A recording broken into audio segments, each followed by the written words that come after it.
Well, I mentioned the Game Day Live currently underway over on TalkSport with Sam Matterface taking you around the grounds. Scorelines currently 4 Premier League games underway. 0-0 between Aston Villa and AFC Bournemouth. The same scoreline Brentford Newcastle United. Crystal Palace Brighton, that derby is 0-0. But we've seen some goals between Nottingham Forest and Leeds United. That is currently 1 apiece at the City Ground. Make sure to stay across that on the TalkSport app. You can switch between us, TalkSport and TalkSport 2, how you fancy to keep up with the football and the American football here live on TalkSport 2. Atmosphere is building here at the Olympiastadion. Really special. I'm alongside our commentary team, Will, Gavin, and the Read Optional podcasts, Ollie Connolly. Look, we mentioned Sauce Gardner.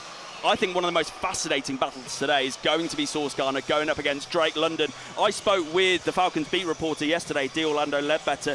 He said, well, look, Drake London's not going to be bothered after what he was able to do to Christian Gonzalez last week against the Patriots. How is that the matchup that you've got your eye on today, or is there something else taking your fancy, Ollie? No, I think that is probably the main third down plan, is you got to find Drake London, and now they've got the number 1 press corner in the NFL on their team. So you put the number 1 press corner on their most dangerous player, that is probably going to be what the game's decided by.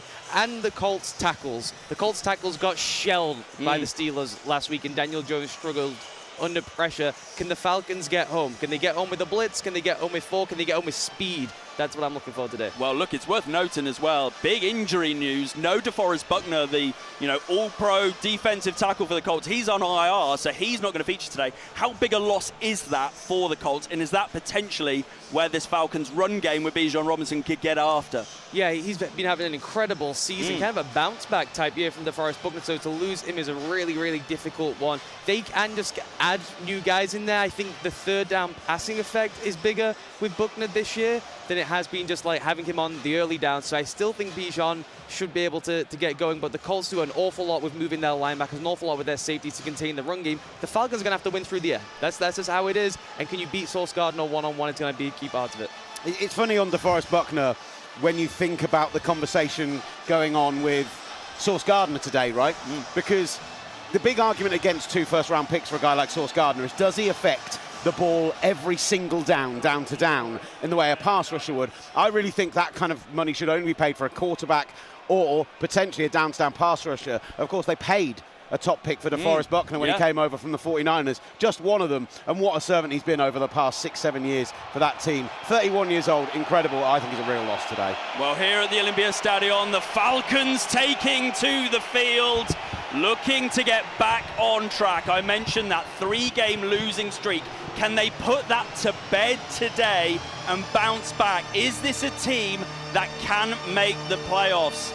As we hear the music ramped up, the Colts horseshoe illuminated on the screens in this stadium, and we wait for Indianapolis to take to the field. A lot of it has been said in recent weeks, Will, about Carly Ursay-Gordon, the daughter of the legendary owner of the Colts, Jim Irsay, who's taken over, and she's been on the sideline. She tracks the plays, discusses them with the coaches, is trying to learn football from the inside out. Some people don't like it, think it's too meddling, thinks he's too flashy on the sideline. We'll talk about flashy on the sideline. Her and her sister are on the sideline in front of us, Casey, right by where the anthems are going to be, and she is wearing a stunning, sparkling, all bejeweled Colts jacket that you could spot from a mile off. Every eye of 72,000 people is being drawn to that right now, rather than the entrance where the Colts will be coming out shortly. And I think interesting, that felt quite buoy for the Falcons coming out. Could be a big Colts crowd Well, look, today. I think it's going to be a big Colts crowd. This right now, with this reaction that we've seen a lot of Colts jerseys, they're really taken over the city this week. What stunned me, this is actually the Colts. They're hosting their first game internationally in their franchise. So really, for me, we've seen the cheerleaders back out on the field ready to welcome the Colts out as Big Blue, the mascot, runs out with the Colts flag, leading the players onto the field.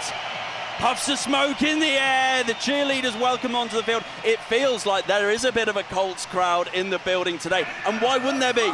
They're in good form. Look, Ollie, we spoke about 7-2 right now. But if today doesn't go their way, 7-3, they've got the bye week, and then you've got the Kansas City Chiefs on the back. How important is this game to get momentum back after last week? This is a huge one. This is the big prove-it test for them. Are you truly in that top tier of teams, or have you just had a hot start against an easy schedule? That's where they're at right now. And this is a matchup that isn't as favorable for them as the record suggests. This is going to be strength on weakness. So if you can get through this one, this is the kind of game that good teams don't let slip. They come out and they try and flatten a worse team. Look, we spoke about the run game. We've spoken about what Daniel Jones can do. Does it feel like, from what I read this week, Raheem Morris, the head coach of the Falcons, basically said the plan, really, that you could do to get past the Colts is essentially what the Steelers front did last week. If you're able to blitz and put Daniel Jones under pressure, you can stop the how they can potentially win this game. Has that got to be followed? By far the most blitz-heavy team in the NFL. They are not rolling into here today. With Alex Highsmith, with Nick Herbig, 4 pass rushers. The Falcons have to do it with numbers by just firing bodies in the line of scrimmage, and if they can... Oh no, I didn't mean to interrupt you. I was just pointing out that the last person to come out onto the field, the last person to be introduced, it felt like. Oh, actually, Zaire Franklin's come out last, who is admittedly a defensive captain. But the reaction for Sauce Gardner coming out there, #1, was sensational. Sorry, I didn't mean to interrupt. I was just pointing out how loud it was in here. Oh no, it is getting loud. And look, we've been really lucky. Some phenomenal atmospheres this season, in particular with this international series. It all wraps up next Sunday. We will be there at the Santiago Bernabeu, live in Madrid, bringing you commentary of that one between the Commanders and the Dolphins. But today, this could be special. This crowd is ready to roar. Whether the Colts or the Falcons are going to be heading back with a win on the record, we should have a phenomenal game of football to enjoy. It looks like we're about to get the national anthems underway very shortly. Both acts taking to the podiums directly straight ahead of us on that 50-yard line. The United States national anthem is going to be performed by Norma Jean Martin, whilst the German national anthem by some local artists, the German Gents, the 4 men taking to the podium. And look, this stadium is packed out to the rafters. Really looking forward to that half-time show, by the way, as well. The Kid Laroi, look, Ollie, I don't know if you're a big Kid Laroi fan. You might not be, but look, I really enjoyed his song with Justin Bieber in 2021. A big part of my road trip. So look, looking forward to the Let's not Olympic forget, stakes. Will Varney revealed to us earlier today he's a Maroon 5 fan, so we take everything he says with a pinch of salt. Yeah, well look, let's not get into that. We're still on radio, but yes, I am a big Maroon 5 fan. I'm excited for Kid Laroi as well. I think it's going to be great. I think he is going to be great. And look, we're seeing the captains now taking to centre field. The Falcons and Colts captains both heading to the NFL logo on the centre of the field. Away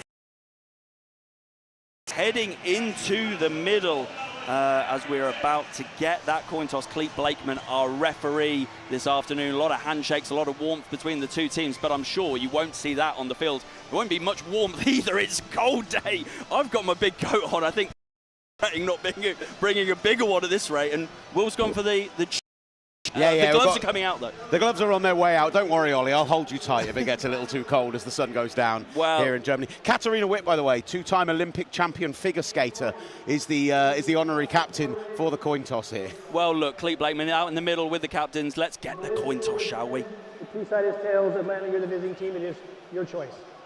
Heads. Heads is the call. It is tails. Indianapolis wins the toss. You want the ball. Which way you want to kick? Just like this, okay? Indianapolis wins the toss, elects to receive. Good luck, gentlemen. Well, we can't wait. Cleet Blakeman, Indianapolis winning the toss there out in the middle as we're about to see the flags of both the German flag and the United States unfurled on the field. It could well be a really special day.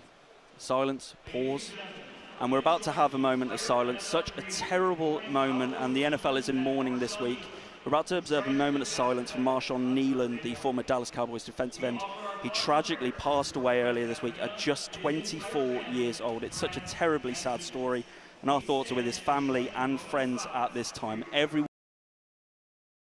in unison for a moment of silence for Marshawn Neeland.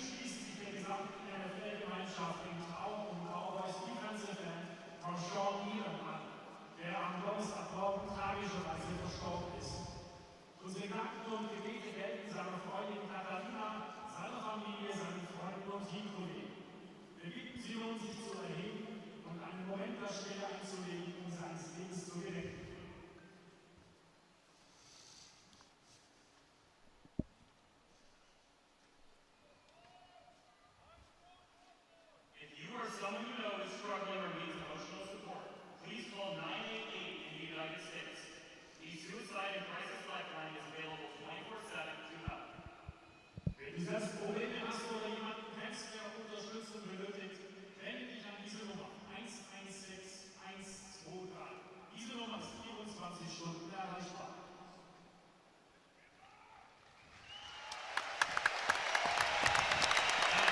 Well, an incredibly poignant, impeccably observed moment here in the stadium to pay tribute to the tragic passing of Marshall Neeland. And if you or someone you know is struggling or needs emotional support, you can please call and text the Samaritans on 116 123.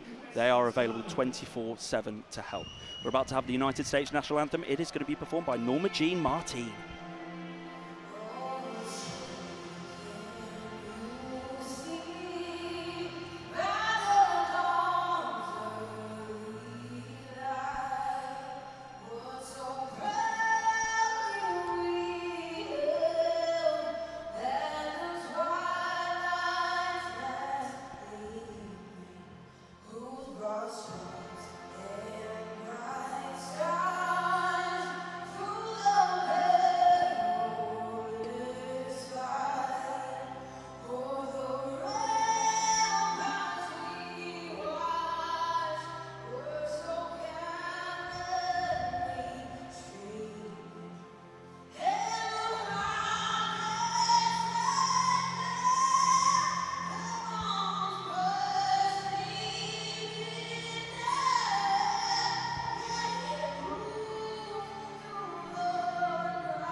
Oh, superb rendition. That was the Star Spangled Banner performed by Norma Jean Martin.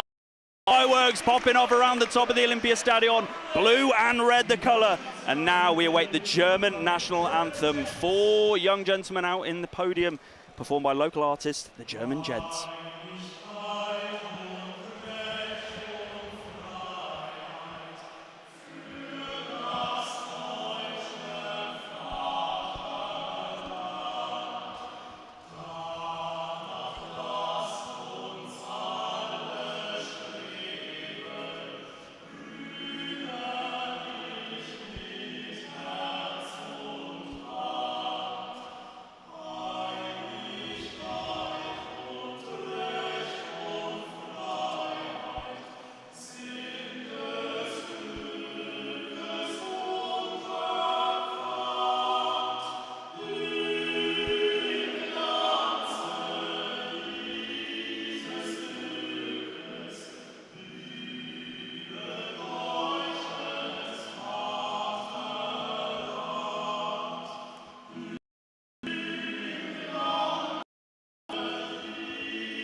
Oh, an absolutely superb rendition of the German national anthem there by the local artist, the German Gents. As we await kickoff, they're about to clear the field of both the flags.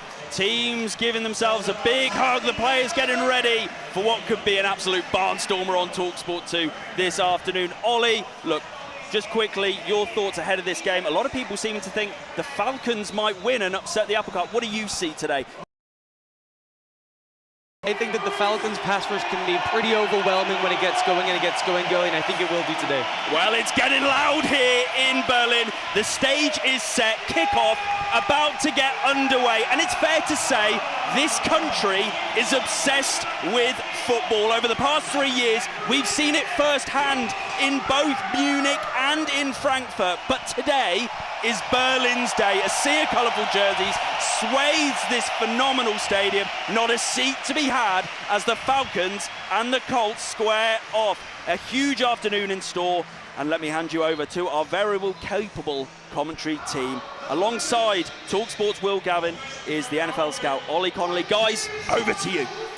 Look, as Bjorn Werner gets the crowd going, the former Colts and German national, as the powder descends from the sky from those sensational fireworks. For the first time ever, the NFL is in this historic city. The links between Germany and particularly Berlin and the USA cannot be understated. Whether that be Jesse Owens in this very stadium in 1936, raising the black power fist into the air and making a statement, whether it be the fall of the Berlin Wall, which happened 36 years ago today, and David Hasselhoff, of all people, performing on the wall, or whether it be JFK himself in 1963 coming to this city and stating, "Ich bin ein Berliner." Well, today, the entire NFL being ein Berliner. We are citizens of Berlin, this wonderful city, as we get underway. The kickoff to the Indianapolis Colts, receiving, back to receive at the 10, out to the 20, 25, tackled right around the 25-yard line, Ashton Doolin.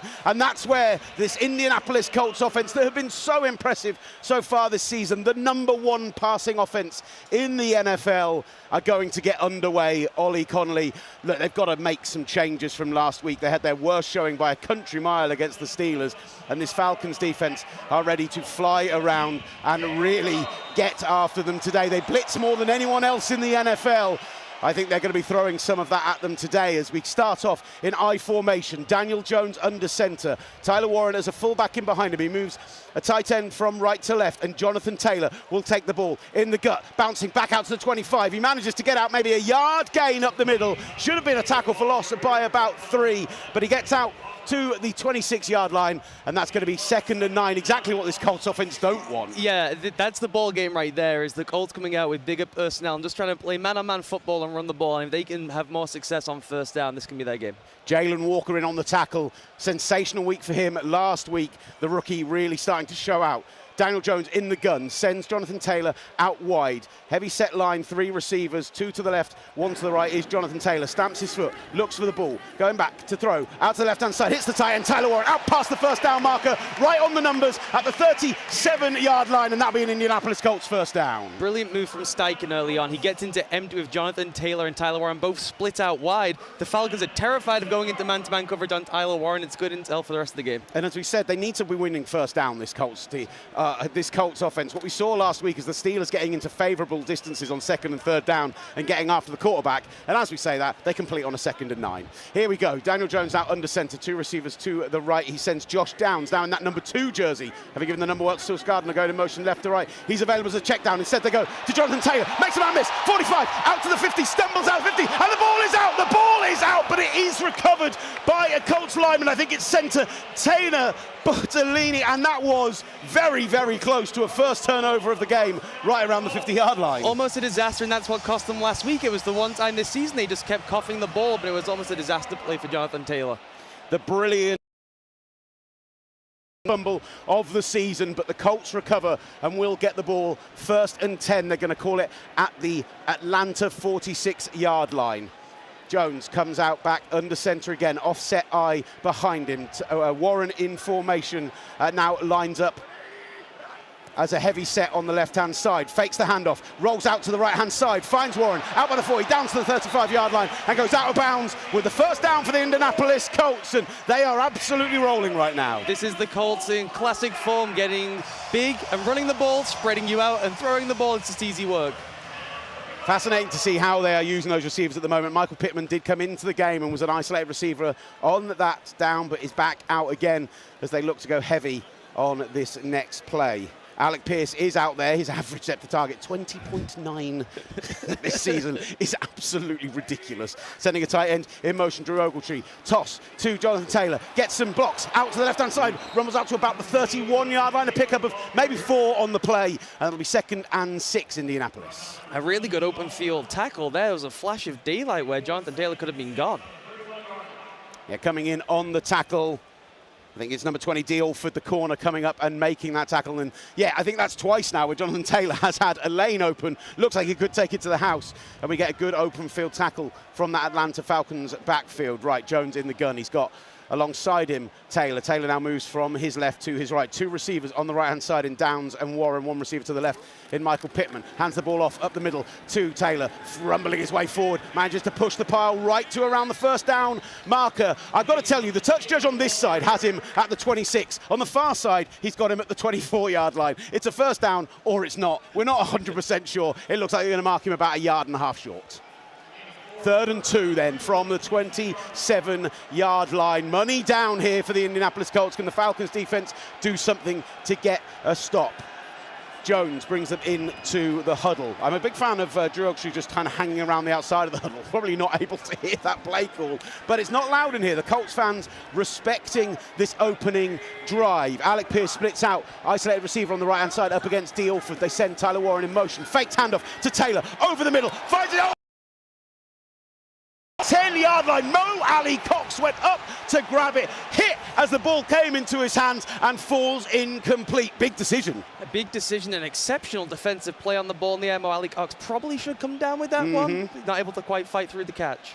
Yeah, it should have come down with that one, but the offense, it looks like, are staying out on the field. Jones is in the huddle. It's a 4th and 2 from the 27. They don't want to settle for 3 here in Berlin. They want all 7. Jones in the gun. The Falcons fans get loud on 4th and 2. Stomps his feet, sends a receiver, Josh Downs, from left to right. Takes the snap, 3-step drop back, goes for the quick throw to Downs. On that right-hand side, and D. Alford breaks it up for the Falcons. Turnover on Downs. The Falcons will get the ball right around the 27-yard line. Huge down for the Falcons, obviously, and important that they just had a 4-man rush there. There was not a ton of pressure on Daniel Jones. He had a clean pocket. He makes the throw, another breakup. It is, to me, kind of telling, Will, that every great play we've seen the Falcons made has been the secondary kind of bailing out the stuff happening up front. Yeah, absolutely. I mean, D. Alford it was on the breakup with Mo Ali Cox. He's had 2. Jesse Bates on the breakup with Mo Ali Cox. He was also the one who forced the fumble on Jonathan Taylor. D. Alford making 2 big plays on that drive as well. They said you might have paid 2 first-round picks for a defensive back. We don't care. We've got some good ones of our own. And we're going to see that man out on the field, Sauce Gardner. He's right at around the 36-yard line right now, getting in the huddle, speaking to his fellow defensive players, geeing them up. They know after they got that stop that they need to go out there and perform. Look, we can argue all day long about the value of that trade, right? About whether 2 firsts was the right thing. There's no doubt that Sauce Gardner makes this secondary better, particularly with Charvarius Ward out. And actually, that combination with Cam Bynum, Kenny Moore, like, it's not a bad secondary at all. It's really talented. I think it's going to allow Lou Anarumo to simplify things a little bit. A lot of what they've been getting away with this season is how much can we disguise, how much can we confuse quarterbacks. I think going and saying, let's go get the best press corner in the NFL, let's play more man coverage, let's simplify things, I think can help the defense pick up, particularly in the front where they've just not been able to get as much pressure this season. And one knock against Lou Anarumo when he was in Cincinnati, and I think a lot of us feel like he was unlucky to lose that job, but was his inability to develop talent. But when he had talent, like on that Super Bowl run, when he had talent that was there in-house already developed, he can get the best out of what's there. I think from the Sauce Gardner perspective, again, you can argue 2 first-round picks, but for him, this is probably the best landing spot he could have had. Yes, I agree with that. Maybe the Rams should have called. Maybe the Rams should have been interested. Then he'd get a ring as well, so... Yeah, but the problem is the Rams probably would have only offered a first. That's the issue. We do have a house band off to our right-hand side. This stadium, the thing is, because of the running track and because of the nature of it being an Olympic stadium, you are quite away from the field. Obviously, it's no huge difference for us up in the top tier of the stadium, but we went down to pitch side before the game and we're right around those seats. You do feel a little bit far away from the game, so I'm going to be fascinated to see how loud this crowd can get, considering it does feel like a Colts heavy crowd. How much are they going to get behind them when we see Michael Penix coming out on like a 3rd and long, 3rd and medium situation? Is this crowd going to be able to have an effect in this giant cacophonous stadium? You would hope so. We just traded for Sauce Gardner if we're the Colts. Can you please give us some noise? Right, they do break the huddle. Penix, unsurprisingly, in pistol. Bijan Robinson is 2 yards behind him. 2 receivers to the left. Drake London goes in motion to become the X receiver on the outside. They now send a tight end. It goes into the gutter. Bijan Robinson bounces to the outside, out to 30, makes a man miss. 35, 40, 42-yard line. Sauce Gardner taking him out of bounds right at the end of the run, but a 14-yard pickup for the sensational Bijan Robinson, and that's a first down, Atlanta. And our first matchup ends with Bijan Robinson on Sauce Gardner. It feels like it's going to be a thing to track throughout the day. Sauce, I think, didn't quite ask out of the tackle, which is one of the knocks on Sauce, but he at least kind of shepherded him to the sideline. One thing he is good at is protecting the sideline. It just so happens this was on a running play. Again, Penix in the pistol with Bijan Robinson in behind and 2 receivers to the right. Tight end, tight to the line is Charlie Werner, the former Indianapolis Colt. It's a check at the line as they look to show pressure. The Colts have a 5-man front. Sauce Gardner moving with Drake London. It is a faked handoff, play action. Plenty of time in the pocket for Penix. Carl Pitts over the middle, right out past the 40-yard line. And that is just a straight up drop. Wow, Nick Cross in coverage, but Carl Pitts was almost to the house with that one. Nick Cross in man-to-man coverage just couldn't get out to get a glove on the ball, and it hits Pitts square in the chest, and he just drops it. I mean, if I'm trying to justify it in some way, it's a little bit Gaza in Euro 96. He thought the defender was going to get a touch and had to react late. But boy, did I not like that. That was a real opportunity for 6. Back out. 3 receivers to the right in the pistol, this time with Bijan Robinson alongside him. It's Michael Penix, sends a man in motion and gives it to Robinson. Little stutter step, gets out past the 45-yard line, picks up maybe 2 on the play, but the middle of that Colts defense saying stout. Again, Nick Cross in on the tackle. And now, let's see what this crowd sounds like on a 3rd and 8 at the 46. Nick Cross, the guy in there again making the tackle, and he's really the linchpin of the defense. He's the guy they move around all over the place. On one play covering Kyle Pitts, on the next play you're essentially playing middle linebacker and coming and fitting the run against Bijan Robinson. Bijan Robinson in the huddle alongside Michael Penix. Looks like it's going to be 2 backs and a little bit of 12 personnel because Tyler Algier is out there as well. He sends Bijan Robinson out as a split receiver, 4 wide with Algier alongside him in the backfield. The Colts are showing pressure. 7 down linemen, and they bring 5 of them, and the ball is out. The ball is out. Penix is hit. Recovered by the Indianapolis Colts out to the 39-yard line. Kenny Moore with the recovery, and they brought the house. They brought the pressure, and Michael Penix unable to hold on to the ball. The Colts will take it over at the Falcons' 25-yard line. This is beautiful from Lou Anarumo. They call it a casino pressure, Will. You roll all the dice. Either you're going to rip us apart or we'll rip you apart. They get an unblocked runner off the edge. Yeah, it's Cam Bynum, the safety, who came up and made the hit. And it's that thing, they showed 7, they brought 5 and dropped 2, but the 2 that dropped were the 2 interior defensive linemen. You bring all the wide guys and you drop the interior players out and you're able to get an overload to one side of the formation. Free runner on Penix. And we get a turnover for the Indianapolis Colts. Absolutely sensational stuff. Right, Indianapolis get the ball back. Guess where? At the 28-yard line, only a yard back from where they just turned it over on downs. Fascinating start to this game with 9:15 left in the first quarter. 1st and 10, they actually mark it 4 yards ahead of that. It's at the 23.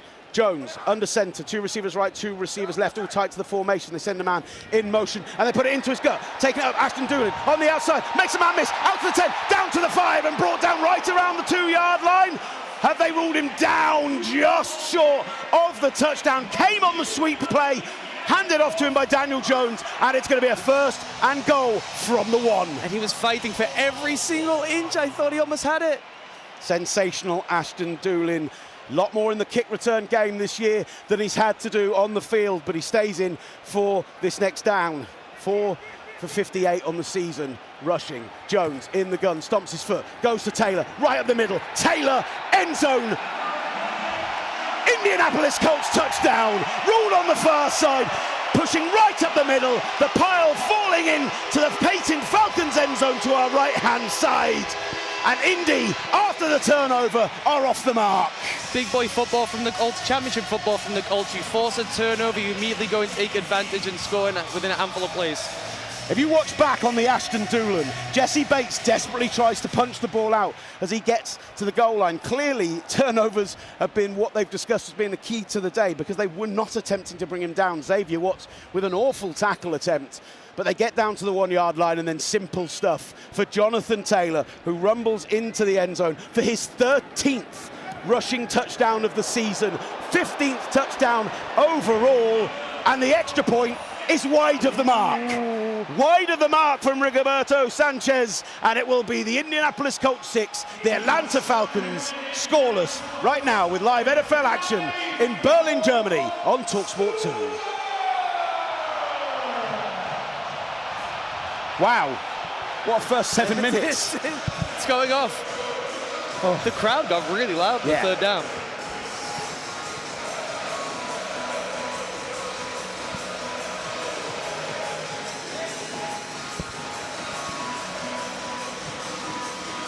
If you're able to do any spotting from where you are, did I give you a sheet as well?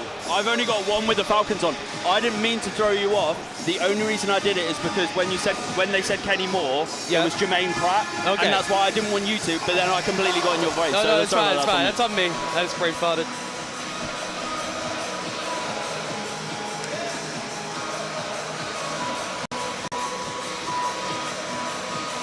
So is it Jermaine Pratt who recovered the fumble? Jermaine Pratt. Fine, I can correct that.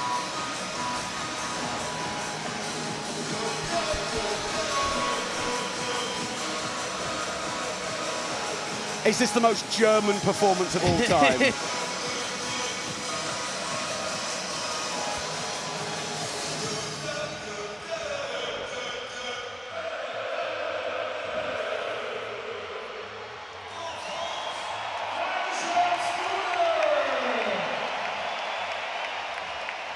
Thank you, pal.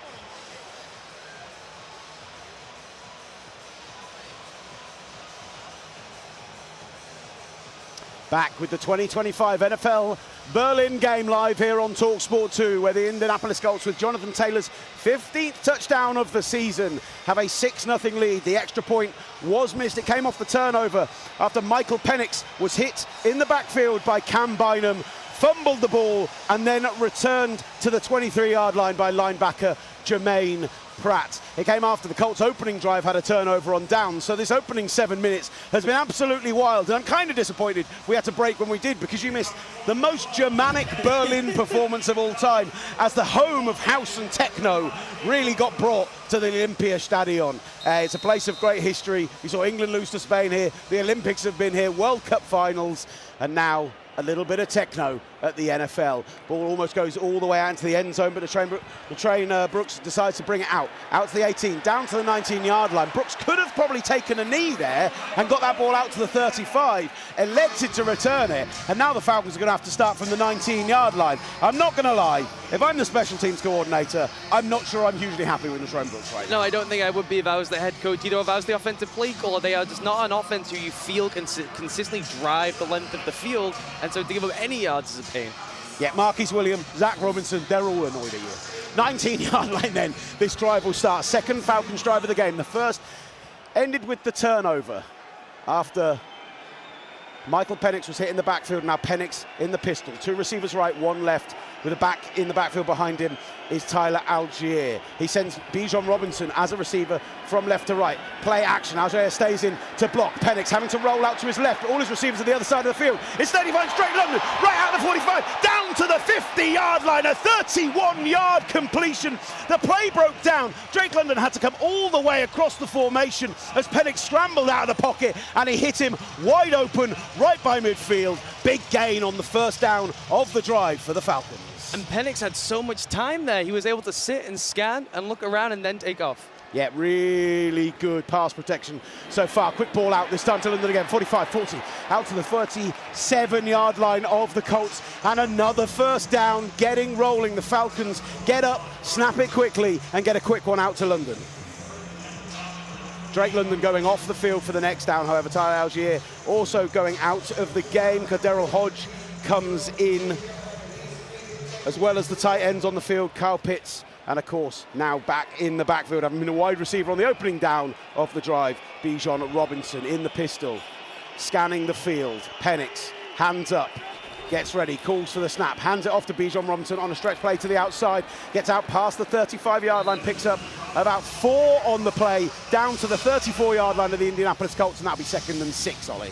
and just traditional Falcons football, right? 74% of their run game is a stretch run, as you called it. So we know what it's going to be. It's going to be horizontal one side and then trying to have Bijan cut back against the grain the other. We get frustrated that they play in the pistol almost every single down and don't take the true advantage of it. But where it does work, it's giving Bijan Robinson that opportunity to see the whole field. And we've seen him have some huge gains off the back of that. Right, he is there again, lined up directly behind Michael Penix, who sends a man from right to left. Fakes the handoff, rolls out to the right. Big shot play, downfield, lots of contact, flag on the play. Mooney was the target, the man in coverage, Mekhi Blackman, and right around the 6-yard line, there is laundry on the field. Actually, they're going to bring it all the way to the 15 now. So it was interference. Quite Defense, early contact. Number 29, ball replaced at the spot of the foul, first down.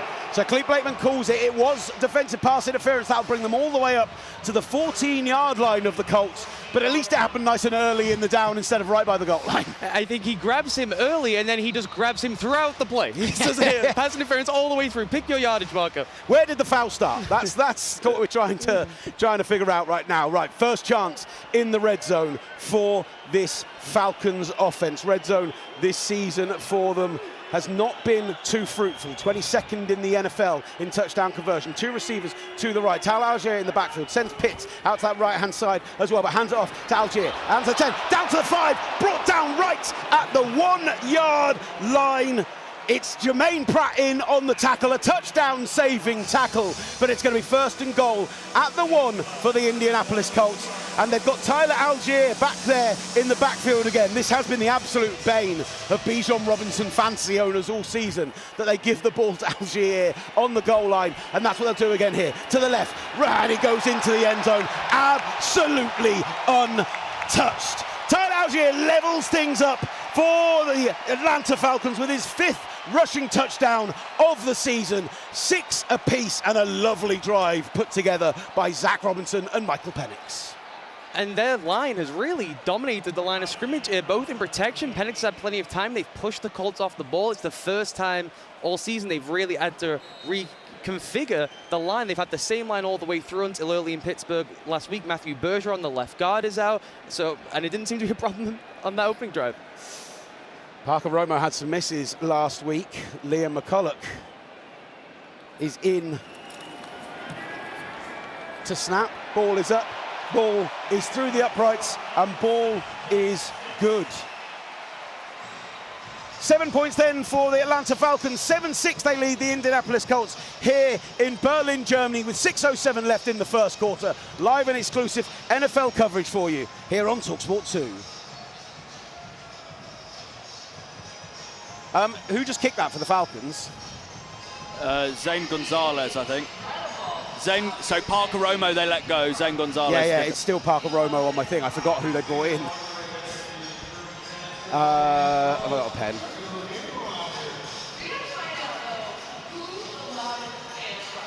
This is why you don't drink the night before a game. What's that? This is why you don't drink the night before a game.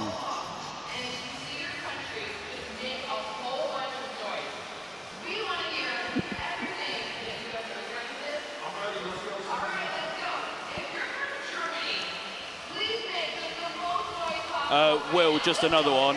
It came up on the screen that defensive lineman for the Falcons, Sam Roberts, he's questionable with an ankle injury. Okay.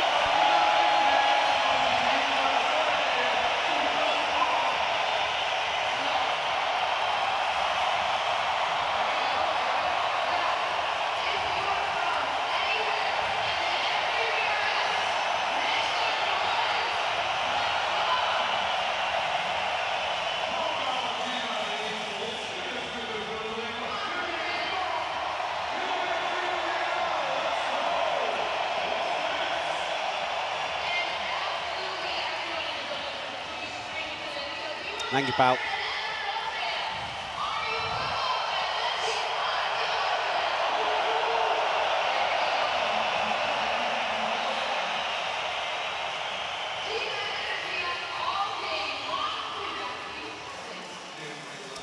Back with NFL Live on TalkSport 2. Will Gavin alongside me. Ollie Connolly bringing you live play-by-play action. The Falcons 7-6 up on the Indianapolis Colts with 6:07 left in the first quarter. I'm being reliably informed that on our YouTube stream, listeners were hearing everything we said in the break there. So we need to make sure that that was avoided going forward, because they heard me talking about the night out that we had last night. Anyway, apologies to people who heard. Luckily, there was no fruity language, as there might well have been based on our performances yesterday. We had a wonderful time, though. What a city Berlin is. They have hosted us brilliantly. I mean, you've been here since Wednesday. I don't know how you're still going on Sunday with the energy that you've got right now, Ollie, but it is impressive stuff. It's been an incredible week, and it's just great being in the capital and them having their game. There's such a rich history from NFL Europe. NFL Europe at the end was basically NFL Germany, and now we finally get a game in Berlin. Ball is going to be going all the way into the end zone, taking a knee in the back of the end zone for the Indianapolis Colts, Amir Abdullah, and that's going to come all the way out then to the 35-yard line. This Colts offense have been absolutely sensational so far this year, bar last week against the Pittsburgh Steelers. On their opening 2 drives today, they've got inside the 27-yard line of the Colts on the first drive before the Falcons on the first drive before turning it over on downs, and then their second drive, 23 yards, 2 plays, off the turnover for a touchdown. So let's see what they need to do with going the whole field. Daniel Jones is going to take it from the gun. Jonathan Taylor in alongside him. 2 receivers to the right, 1 receiver to the left, and Tyler Warren tight to the left-hand side of the line. He's going to motion from left to right, then line up back on the left, that heavy side, and Taylor's going to take it to the weak side of the formation. One cut, upfield, 40, 45, 50. He's out in the open field, down to the 40, and eventually it takes 3 Falcons to bring him to the ground, but a huge gain on first. In on the tackle, but a massive gain all the way down to the 37-yard line, basically flipping the field for the Colts. People just bounce off Jonathan Taylor. He is so difficult to tackle. It's kind of a short, stocky frame. He's slippery, he's explosive.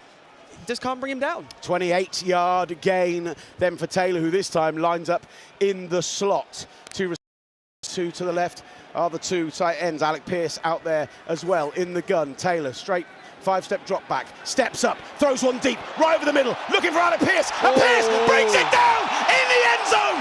Touchdown, Indianapolis! The deep threat yet again for this Colts offense that have been so sensational throwing the ball deep this season comes up good, and the Colts with their 2nd touchdown of the day. It's a huge strike from Daniel Jones. This is into double coverage that he goes up and gets this. Absolutely. Just muscles his way up for the ball. 2, as you say, in coverage. Jones heaving that ball, high pointing it. 2 are back there in Xavier Watts and D. Alford. Neither of them can get in front of Alec Pierce, who brings it down right on the L of the Falcons logo in that end zone. And they line up for the extra point. Missed the first one of the game, of course. Rigoberto Sanchez this time taking the snap. Michael Badgley, ball up through the uprights. This one is good, and the Colts lead 13-7 over the Falcons. Quick drive, quick break, and we'll be back to see how Michael Penix can react. What a game already.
Back with NFL Live on TalkSport 2 from the Olympiastadion in Berlin, and it looks like we might have a shootout on our hands, boys. 5:19 left in the first quarter.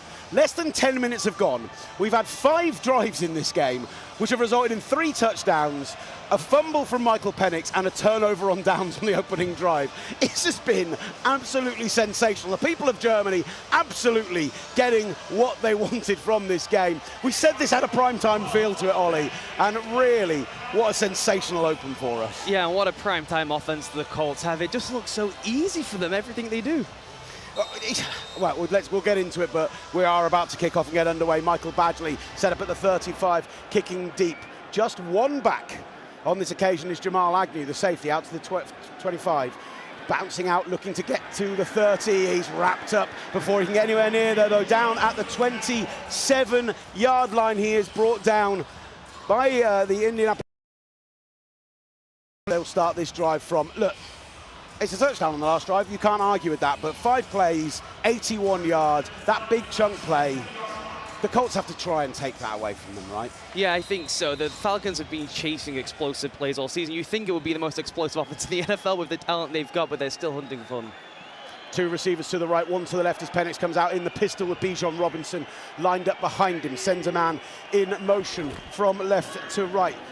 Hands it off to Bijan, who rumbles outside the hash down for about maybe a 1-yard gain on the play. Big tackle on that one. As again, just the line's doing so brilliantly that if you don't get that open field tackle and coming across the formation, it's brilliant stuff from Adebawore. But if he gets past him, he's out in the open again. Instead, it'll be a 2nd and 9. Penix takes the ball, fakes the handoff to Bijan, looks for a shot downfield and gets it to Darnell Mooney. Out past the 40, up against Sauce Gardner, who tries to punch the ball out right around the 45, but Gardner gives up a big play to his opposite number, Darnell Mooney, and it'll be a 1st down to Atlanta out to the 44-yard line. Falcons going no huddle. They like what they see with the matchups. They can move people around the formation. They're going to try and take a shot here. So David Sills lined up to the left, 2 receivers to the right. They go to Bijan, stretch run to the outside the runs to the 50, 45, and pushed out of bounds right around the 45-yard line, but not before picking up another 1st down for the Atlanta Falcons. A 12-yard rush for Bijan Robinson. We've got 2 of the leaders in the 2 of the top 3 leaders in the NFL in terms of scrimmage yardage this season. Only Christian McCaffrey has more than Bijan Robinson and Jonathan Taylor, and so far these 2 sensational running backs absolutely showing out for the fans in Germany. As Robinson gets the ball again, this time goes up the gut, takes 1 step, manages to push the pile forward. 5-yard gain out to the 41-yard line. Gang tackled by a bunch of Colts. In on that tackle, Grover Stewart, but that's one of those plays that, again, should just be a 1-yard pickup, and somehow he's going for 5. Right, Penix in the pistol again. Robinson behind him again. 2 receivers to the left, 1 to the right. He looks to that left-hand side. Drake London is available on a deep shot. Darnell Mooney is the short man. He goes to Mooney. It's just outside. Incomplete in coverage. Kenny Moore. It's right off the hands. Michael Penix has made 3 really high-level anticipation throws today, and that's where Michael Penix needs to improve and play better. It's just to see things quicker and get the ball out quicker. Right, 3rd and 5. This is only the 2nd time in the game today that the Colts have had a 3rd down opportunity. The last time this defense had a 3rd down, they threw a blitz, they got a fumble. What will they do on this occasion? Sauce Gardner lining up on the line of scrimmage, as is Kenny Moore, with 3 receivers stacked to the right, 1 receiver to the left, showing pressure with 5. They send a man in motion, Bijan Robinson, out to that right-hand side. Penix with a straight drop back, goes to Robinson on the quick throw. Fantastic open field tackle, drilled into the ground for a 4-yard loss. Mekhi Blackman kills the drive for the Falcons, and the punting unit for the first time today comes out onto the field. I know you want to try and feature Bijan Robinson, but it's really a little shallow screen there, what you want to be looking at on 3rd down. Sorry, is this Matt LaFleur coaching, or is it... Sorry, it's just a little dig at the Green Bay Packers, because I know that Ollie Hunter, our fantastic Sunday Night Football host, is at home listening. He'll be locked in for Packers-Eagles tomorrow, I'm sure, which again is a game you can hear on the TalkSport network. Right, Bradley Pinion in to punt from right around the 44-yard line. High arcing punt at the 10. Josh Downs initially calls for a fair catch, thinking he's going to bounce it to the end zone. He leaves it, and instead the Falcons, every member of the specials team apart from Bradley Pinion, surrounds the ball as it comes to a stop at the 2-yard line down in front of us, and the Colts are starting their next drive from deep. brilliant special teams. Great punt.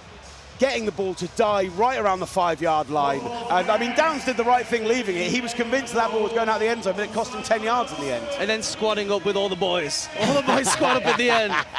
That's what you love to see. Especially, like, I do love when special teams get properly hyped for making a play. Like, these are the guys who often are on the fringes of your outfit, who are desperately trying to get those opportunities, who are desperately trying to get those longer-term contracts. And when they get a big moment to get hyped, I love it when they get to. Beautiful stuff. Right, they are huddling in the end zone, right on the sea of the Indianapolis Colts to our left-hand side. The sun is nearly down here in Berlin. The lights are on. It's beautifully bright, but a kind of fog beginning to descend, and it is getting very cold here indeed. As Will Varney discussed on the pre-show, it's proper football weather in Berlin, Germany. We're getting the flex cam on the big screens. Are you a fan of the flex cam? I'm a fan of the flex cam. If you had the opportunity, Ollie Connolly? I don't think this baby can maybe flex, though. I talk about this every week, I feel like, that we're doing these games. But they do bring out some of the fun side of the American culture as well. And sometimes people back at home who maybe don't understand the NFL are questioning, do the fans here actually like that? Do the fans actually buy into it? It's all a bit silly. And it's like, no, that's part of the experience. You want the Americana. Like, if you went to watch the NBA or the baseball when it's brought over here, and they didn't have the organist, and they didn't have the music, and they didn't have the quarter break little bits of action. I still remember I went to see an unbelievable Lakers-Phoenix Suns playoff game in around 2006-ish. Steve Nash, Kobe Bryant, unreal. Kobe Bryant scored 35 first-half points, and then Steve Nash had a sensational second half. It was one of the best games I've ever seen. And do you know what I remember most from that game? Is singing Jack Nicholson happy birthday after the first quarter as they brought a cake out onto the court for him. Like, it can be the highest quality sports, and sometimes it's the fun stuff around it that you remember. You need the pomp and the circumstance. That's what they sell. They bring this carnival on the road all over the world. Sao Paulo, Berlin, London. It's supposed to be a festival. And it is interesting that you said about that kind of Super Bowl feel to the city this week, because 12 teams out here doing activation this week, right? The teams that are here in Germany, the teams that are based in the UK as well, pubs all over the city, because sometimes the NFL can get lost in a big city like this, as it can in London.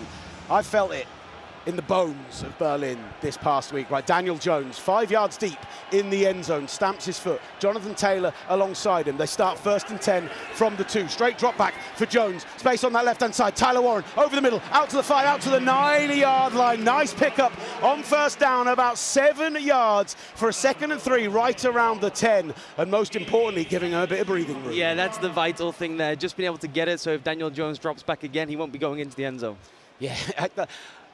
Both lines today have protected incredibly well. I know we had the fumble and that turnover on the blitz, but the Falcons blitz more than any other team in the NFL, and right now Daniel Jones is untouched through the first quarter. Jones in the gun again, sends Warren from left to right. Heavy side of the line is to the left. That's where Taylor goes on the leak out. This time Jones is hit, but rolls out, escapes the pocket, out to the 5, down to the 10. He's going to try and run for the first down, gets right around that first down marker, pushed out of bounds at the end of the run by Ronnie Harrison Jr., but I think they are going to mark him for a first down. Brilliant stuff, as it looked like he might lose a 5-yard sack there. Picks up the first down instead. This is the new Daniel Jones, right? It's the decision making. He's just improved so much this season, and knowing when to tuck it and run, knowing when to let it fly, and knowing when to just say the play's over. Here's a discussion for later that ties into the Sauce Gardner. It suggests they're all in. It suggests that they are all in. Does that mean Daniel Jones has got a big contract coming his way? Injury update. Dealford is questionable to return to the game as Daniel Jones comes under centre, fakes the handoff to Jonathan Taylor, throws over the middle, looking for Tyler Warren right around the first down marker, but it's thrown behind him with Xavier Watts, the excellent rookie, in coverage, and it'll be 2nd and 10 from the 13. Time for Daniel Jones on that play again, though. I think he's going to want that throwback. Yeah, interesting. It was actually Amir Abdullah who was in the backfield for that one, not Jonathan Taylor. The 6 and the 8 from this sort of distance needs to be using the binoculars a little bit more, gents, but there was blocking across the front. Nobody was getting to him. He managed to roll out to the left a little bit, but the throw well behind well behind Tyler Warren as he gets into the gun again. One back alongside him, sends Warren in motion out to the left-hand side. That's where he looks initially, but he's staying, has to tuck and run. Again, has space at the middle, out to the 20, out to the 25-yard line, slides right around the 26, under pressure from Jesse Bates, but another first down with his legs, the second of the drive as Daniel Jones himself is getting rolling. Not a rushing quarterback by any stretch of the imagination. 5 rushing touchdowns this year, and he's just gone past 100 yards on the season with that rush. There you go. Maybe he is a rushing quarterback. Maybe I need to be talking about him as a dual threat guy, Ollie. And the pocket was really closing in on him again. Just another excellent decision. Right, they're going to start with a 1st and 20 then at the 26. 32 seconds left in this first quarter. Play clock running down. Jones in the gun. One last snap before the end of a fascinating first quarter. And they go for a quick screen out to Josh Downs on the left-hand side. Tackled right around the 36-yard line. Billy Bowman in on the tackle. There is laundry on the field. I think this is going to be an illegal formation, possibly a illegal shift. And the Colts are moving backwards, and again, it stops the clock, so we'll have another snap before the end of the drive as well. Let's wait to hear as Cleet Blakeman gets together with the rest of the Zebras what he is going to announce as he goes to pick up the flag. Man downfield. Offense number 79. The 5-yard penalty will replay. First down. Bernard Ryman caught downfield. That was a quick screen. The ball came out in seemingly under 2 seconds. How has he managed to get more than 2 or 3 yards downfield that quickly? It's like he got off the ball like he's a pass rusher. I think that's an astonishing call. But they're going to give it, and it's going to be giving them a 1st and 15 right around the 21. And you can see Steichen, he is losing his mind down there. I think he's thinking what you're thinking. I just don't understand how he's got that far downfield, but they do roll the clock again as it ticks down. 5 seconds left in what has been an unbelievable first quarter here in Berlin, Germany. 3 touchdowns already on the board. 6 drives in this game. The opening Indianapolis Colts drive, a turnover on downs before Michael Penix Jr. on the blitz fumbles the ball, giving a short field to the Colts. A 1-yard touchdown for Jonathan Taylor, followed by a 1-yard touchdown on the other end for Tyler Algier, and then Alec Pierce with a huge bomb through the air for 37 yards and the touchdown. And that brings us to a 13-7 game at the end of the first quarter. You're listening to live NFL coverage from Berlin, Germany. The cheerleaders are out on the field, the lights are bright, the sun is going down, and we're only a quarter into this fascinating game of football.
Back with NFL Live on TalkSport 2. Just a reminder that if you are listening to us on TalkSport 2 via the TalkSport app or on your DAB radio, via the TalkSport website, wherever you might be tuned in, don't forget you can also watch us on YouTube today via the TalkSport USA YouTube channel. Myself and Ollie Connolly here in the cold of Berlin, Germany, as we get underway for the second quarter. Colts 13-7 up on the Falcons, and with a 1st and 15 at the 21-yard line after the pre-snap. After the penalty on the last play. Jones goes deep, throws it, Alec Pierce over the middle, out past the 40, down to the 46-yard line. A huge pickup for the man who only catches balls if they're over 20 yards in the air. A 23-yard gain out to the 47-yard line, and that'll be a first down, Indianapolis. He is a living splash play. Yeah. That's what he is. His, honestly, average depth of target, I mentioned this earlier, 20.9 for the season. Leading the team by an absolute country mile, and he was already this season just that was his first touchdown of the year, but he's well over 500 yards, one of 3 Colts receivers to do so. Daniel Jones under centre, stomps his foot, sends a man in motion in Ashton Doolin. Doolin back across the formation, 1 receiver right, 1 receiver left. Taylor in the backfield. Taylor under pressure, gets the ball out to Tyler Warren, out to the 50, pushing a man over, getting about 8 yards on the play. There were 2 just unblocked rushes in on Daniel Jones there. He spotted the danger, got the ball out quickly to Tyler Warren. A sensational 8-yard gain on what could have been a 6-yard loss. That is really the change in Daniel Jones's game, right? Because wouldn't you have thought with the Giants, Daniel Jones gets flattened there, right? Or the ball falls out or something goofy happens, and he just was calm and composed and got the ball out. Quick decision, and it gets them 9 yards in the end. 2nd and 1 at the 44. 13 minutes left in the second quarter. Michael Pittman moves in motion from left to right. Taylor in the backfield, Jones under centre. It goes to Taylor, little step out past the first down marker, picks up maybe another 4 on top of that. A 5-yard gain out to the 39-yard line of the Atlanta Falcons, and a first down, Indianapolis.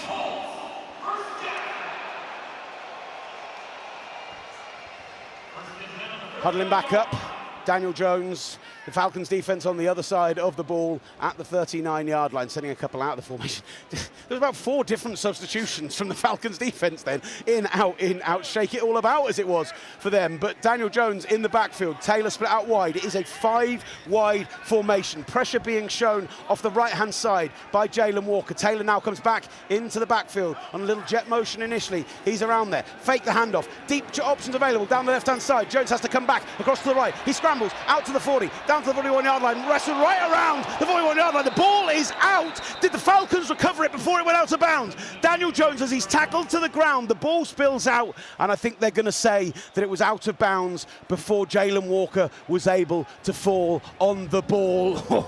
And I just said that he's not doing the goofy things anymore. He's evaluating everything. Indianapolis. Yeah, confirmation from Clete Blakeman of exactly what happened there. Ball going out of bounds. It's going to be a sack. It's going to be a 1-yard loss on the play, but I mean, that's better than turning the ball over. You were saying the goofy stuff is back. Daniel Jones in the backfield. He's got Jonathan Taylor alongside him, 3 receivers to the right. Alec Pierce is told by Josh Downs, you're meant to be on the other side of the formation, mate, and sends him to the other side with Michael Pittman. Tyler Warren now in motion as well and stays in motion as the ball is snapped. Jones looks to him out on that side. It's Downs, about 3 yards past the line of scrimmage, pushes the pile forward, but he's gang tackled down by 3 different Falcons defenders out on there. AJ Terrell in initially on the tackle, and that'll be just a 3-yard gain. 3rd and 8, and a chance for this blitz-heavy Falcons defense to try and throw something at them. Jeff Ulbrich, Raheem Morris, that mind meld these two have seemed to have this season. What can they conjure up for us on 3rd and 8 at the 37-yard line? Jones in the gun, 3 receivers stacked to the left. Jonathan Taylor on the right comes back into the backfield to line up alongside Jones on that left-hand side. There are 7 down linemen, and they bring pressure. They go for a toss out to Taylor, makes a man miss, little stutter step out to the 35-yard line. Nearly did something very special there, but eventually tackled down right around the 35-yard line by Ronnie Harrison Jr., and it will be a 4th and 6th at the 35 as the Falcons defense steps up. Interesting play call. Yeah, bizarre. I saw when he brought Taylor back into the backfield, I thought it was for pass protection because he saw Jalen Walker in a heavy overload coming from that left-hand side. I thought he thought to himself, this is going to be it. In fact, however, they're not going to punt. It's a 53-yard field goal opportunity for Michael Badgley. On 50-plus yarders this season, he is 2 of 2. Ball is up Ball is down, and I think that's going to be short. It falls maybe 3 yards short of the sticks, waved off by the referees, and having already missed an extra point in this game, Michael Badgley misses from 53 yards to give the Falcons excellent starting field position as the Colts lead Atlanta 13-7, 10:40 left in the second quarter. Live and exclusive NFL action here on TalkSport 2. That was well short. Yeah. Sorry, when you hit me, I thought... Oh, are we not breaking? I thought we were breaking. Oh, well, let's keep going. That was well short, Ollie Connolly. You thought that was an off-air conversation, didn't you? Oh, very funny. Very funny. Yeah, great, good defensive stand for the Atlanta Falcons. Really impressive. What have you made of the Jeff Ulbrich, Raheem Morris of all of this? Because we've spoken with Caden Ellis this season. Earlier this week, we spoke with Brandon Dawless, who had his first multiple sack game of his career last week. Like, quite often when you bring a big-name defensive coordinator in on a staff with a big-name defensive head coach, we've seen clashes in the past. These two seem to be cooking something up. Yeah, you called it the mind meld, and I think that's the right way to look at it. Jeff Ulbricht's known for building the most relentless four-man rush group in the NFL, finding different creative ways to get different angles in the attack rush plan to go and get quarterbacks. Raheem is more into the disguise and blitz world, and they've been able to find this really cohesive way that when you boil it down, Will, it's basically let's just attack with 6 or 7 guys and let's just overwhelm them.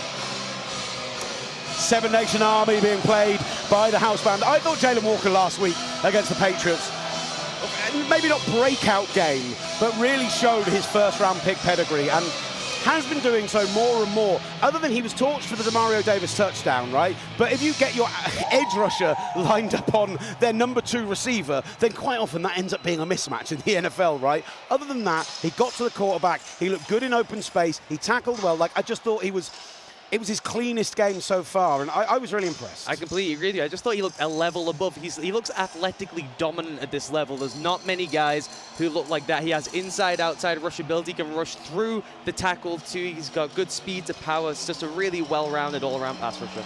It's going to be the Colts defense we see out next. Sauce Gardner today so far, torched on a deep ball to Darnell Mooney on the last Falcons drive. And now we're getting some Back to the Future on the big screens. Michael J. Fox from the very famous opening scene where he brings out the pick and absolutely blows the speaker out as they encourage the Colts fans to get loud, or laut werden, as it says in German. The Colts defense on the field. They're up 6 in this game with 10:40 left in the second quarter. And the Falcons, with Penix in the gun, with Bijan Robinson behind him, will start this drive from the 43-yard line. One receiver to the right, and other than that, a very heavy line to the left. But they now send a man in motion in Charlie Werner off the right and hand the ball off to Bijan, who'll run to that side. Picks up maybe a yard, possibly 2 on the play, but good gang tackling from that Colts defense, and it'll be a 2nd and 9 from the 44-yard line. Still leading away with that stretch play, right? And then looking to take some play action shots off of that. They've had opportunities so far. I think they'll come back to another play action shot here. There you go. He's called it. He's gone full Romo now. He's gone full Romo on us. This is going to be a play action. Just watch it, or maybe on the 3rd down. Just 2 receivers to the left. He's in the pistol this time with his back alongside him in Bijan Robinson. Penix calls for a man in motion, Darnell Mooney. They are showing man on the other side. It is just a straight drop back. He's under some pressure on the left-hand side, but rolls out. He's miles back, 7-8 yards behind the line of scrimmage, and eventually has to throw the ball away. Eric Johnson in pursuit on that side, and I have to say, a brilliant sustained block from Jake Matthews on that play, preventing the pass rush from getting to him early. Jake Matthews has had 187 consecutive starts, the longest active streak in the NFL, and the veteran showing just why he's been so important to this team on that down. The fans getting loud here in the Olympiastadion in Berlin. 3rd and 9. The Colts fans and horsepower on the big screen as they show 7 up at the line of scrimmage. Al-Jair in the backfield, and it's going to be a timeout called by Michael Penix. He says it's on himself. He's indicating that to the far sideline. Whether it's the noise that put him off there, I'm not sure. But it was clear that they didn't like what they were seeing on the other side. And Penix is going to have an involved conversation with Zach Robinson on the sideline. And try to get to one of those creative formations where it's Tyler Algier initially out wide, then brought back into the backfield. and Bijan's offset in the bunch, but really deep and distended away from the rest of the formation. And Nix just didn't like the look. As you mentioned, there were so many different players crowded around the line of scrimmage. We knew that Lou was going to come up with something funky, and he just bailed out of it. Yeah, it looked like they were quarters on the back end and 7 at the line of scrimmage, and they're like, how many are we bringing? How many are we dropping? What are we going to do? What are we going to do? And I just don't think he had the protection he was looking for. I don't think he was ready for that down as they huddle back up for the 3rd and 9. 9:50 left in the second quarter. 13-7, the Indianapolis Colts lead the Atlanta Falcons. Big down for the Falcons this to sustain this drive and try and retake the lead. Penix making a call to change the protection. Has Bijan Robinson alongside him. Sends a man in motion from left to right in David Sills. It's just going to be a straight drop back. There's unblocked pressure. He steps up in the pocket. Makes step out to the left-hand side. Has to roll out under pressure from Zaire Franklin. Gets to the 45. Steps back and ends up having to sit down on just a 1-yard gain on the play. Kenny Moore, the man who hit him last in the end. And they tried to get that scramble play going. But some brilliant defensive work from the Indianapolis Colts. Leatu Latu, maybe the first time we've said his name today, finally came through on a big rush. Came through on a big rush, and the coverage on the back end just absolutely sticky throughout that entire down. Josh Downs is back to receive the punt from Bradley Pinion, who stood right around the 29-yard line waiting for it. Fascinating punt protection. Looks like a kind of false punt formation. I'm not sure they're going for that on a 9-yard play. Big arching end over head punt at the 10 is fielded by Downs. Catches, takes out to the 15, 20. He's got himself a hole. Oh, out to the 29-yard line. And an absolute toe tap tackle on the play, because if that play isn't made, then that one is going to the house. Felipe Franks, the tight end, making the tackle, because Josh Downs was taking that. Wow. What a tackle. A former quarterback converted to tight end, making special teams plays. A former quarterback converted to tight end, playing special teams, makes a touchdown-saving play. And actually, I'm going to be really irritating now and tell you that there was a flag on the play. There was a hold, and they're going to push it all the way back to, I think, the 5-yard line, because he fielded it at the 10, and then there was the penalty on top of it. They're going to call it the 6, in fact, and the Colts are going to be starting this drive, much like their last touchdown drive, from very deep in their own territory. They've had a 98-yard touchdown drive already in this game. They're going to need to do it again with a 94-yard drive here. Jones at least not in his end zone as he sits in the gun with Taylor alongside him. 2 receivers left, 1 receiver to the right, heavy line on that right-hand side. Just 4-man front initially from the Falcons. In fact, in base formation by the looks of it, as the ball is handed off to Jonathan Taylor off the right-hand side, manages to get out past the 10, down to maybe the 12-yard line, about a 6-yard gain on the first down. They'll call it 5, in fact, 2nd and 5, and it's the kind of drive starter you need when you're that deep in your own territory. Yeah, and it's the buy-in for the Falcons. You called it. When they're in their base defense, they can just get pushed off the ball by this Colts front. So everything they do to get a win has to be really creative. Yeah, it's like, do you go base defense because you're convinced they're going to run it with Jonathan Taylor and be like, we need our linebackers on the field? But it's just not working for them at the moment. They look similar look again now with Jalen Walker coming off the right-hand side. Jones in the gun, and they get a little bit exotic, and Taylor and Jones calls out the mic. Jonathan Taylor with stacked receivers, 3 to the left, 1 receiver to the right. Jones takes the snap. It's a little toss play on the outside to Taylor. Has some running room. Gets out past the 15-yard line. Makes up maybe 4 on the play. They're going to rule him down right there, about a yard short of the line to gain. And it's going to be a 3rd and 1 at the 16-yard line. Got out into a bit of space there, Jonathan Taylor. Made a man miss, but the Falcons did well to recover. James Pierce coming back onto the field for 3rd down. We haven't heard his name called yet. They need Pierce or Walker or someone to show up on a key 3rd down. Yeah, the other first-round pick from this season looking to make a play off that left-hand side. 5-man front being shown by the Falcons. Heavy set line to the left, and it goes to Jonathan Taylor, but there's a pre-snap penalty. Flags go, and I think this is going to be a false start against the Colts. Let's see what Cleet Blakeman calls. Jonathan Taylor's indicating it's in the other direction, but the lineman moving back in the formation doesn't suggest the same thing. Offense number 72, 5-yard penalty, still 3rd down. Right tackle Braden Smith with the false start, 8th-year man out of Auburn, 2nd-round pick, and another one of those absolute ever-present linemen in this game. But yeah, Bad mistake to make on a 3rd and 1, and now a 3rd and 6 from the 11 with 7:20 left in this second quarter. 3 touchdowns in the first quarter. So far, defense is stepping up in this second quarter. Can the Falcons do it again? Showing pressure from the front and with a corner blitz potentially coming in as well. Jones in the gun, one back alongside him. They do bring the extra man. Jones over the middle to Tyler Warren, but very, very sticky coverage on the back end, forces the ball out, and that is going to be a 4th down and a punt. In on the tackle, I think, was the rookie Billy Bowman. Sensational stuff.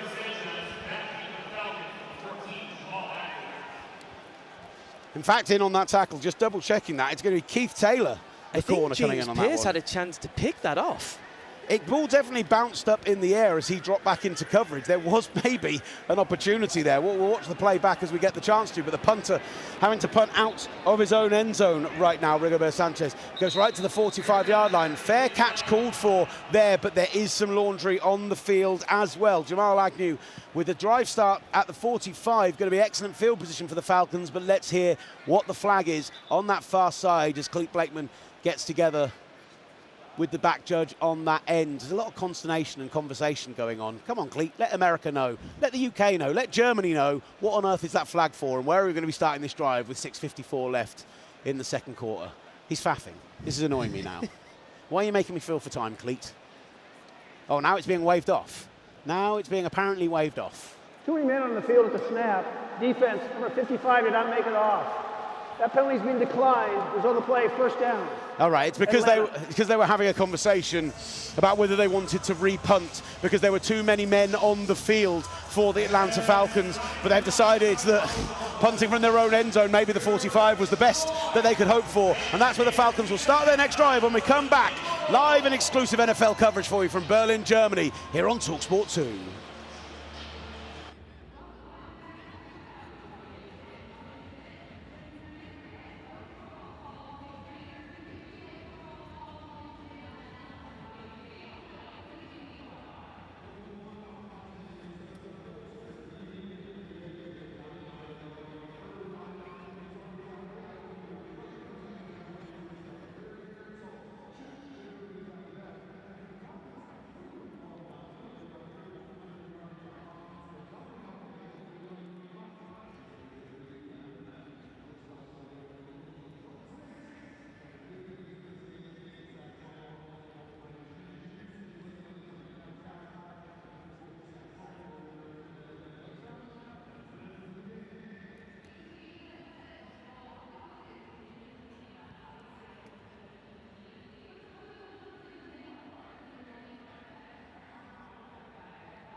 Back with NFL Live on TalkSport 2, 6:54 left in the second quarter. Falcons offense on the field will be starting from the 45-yard line.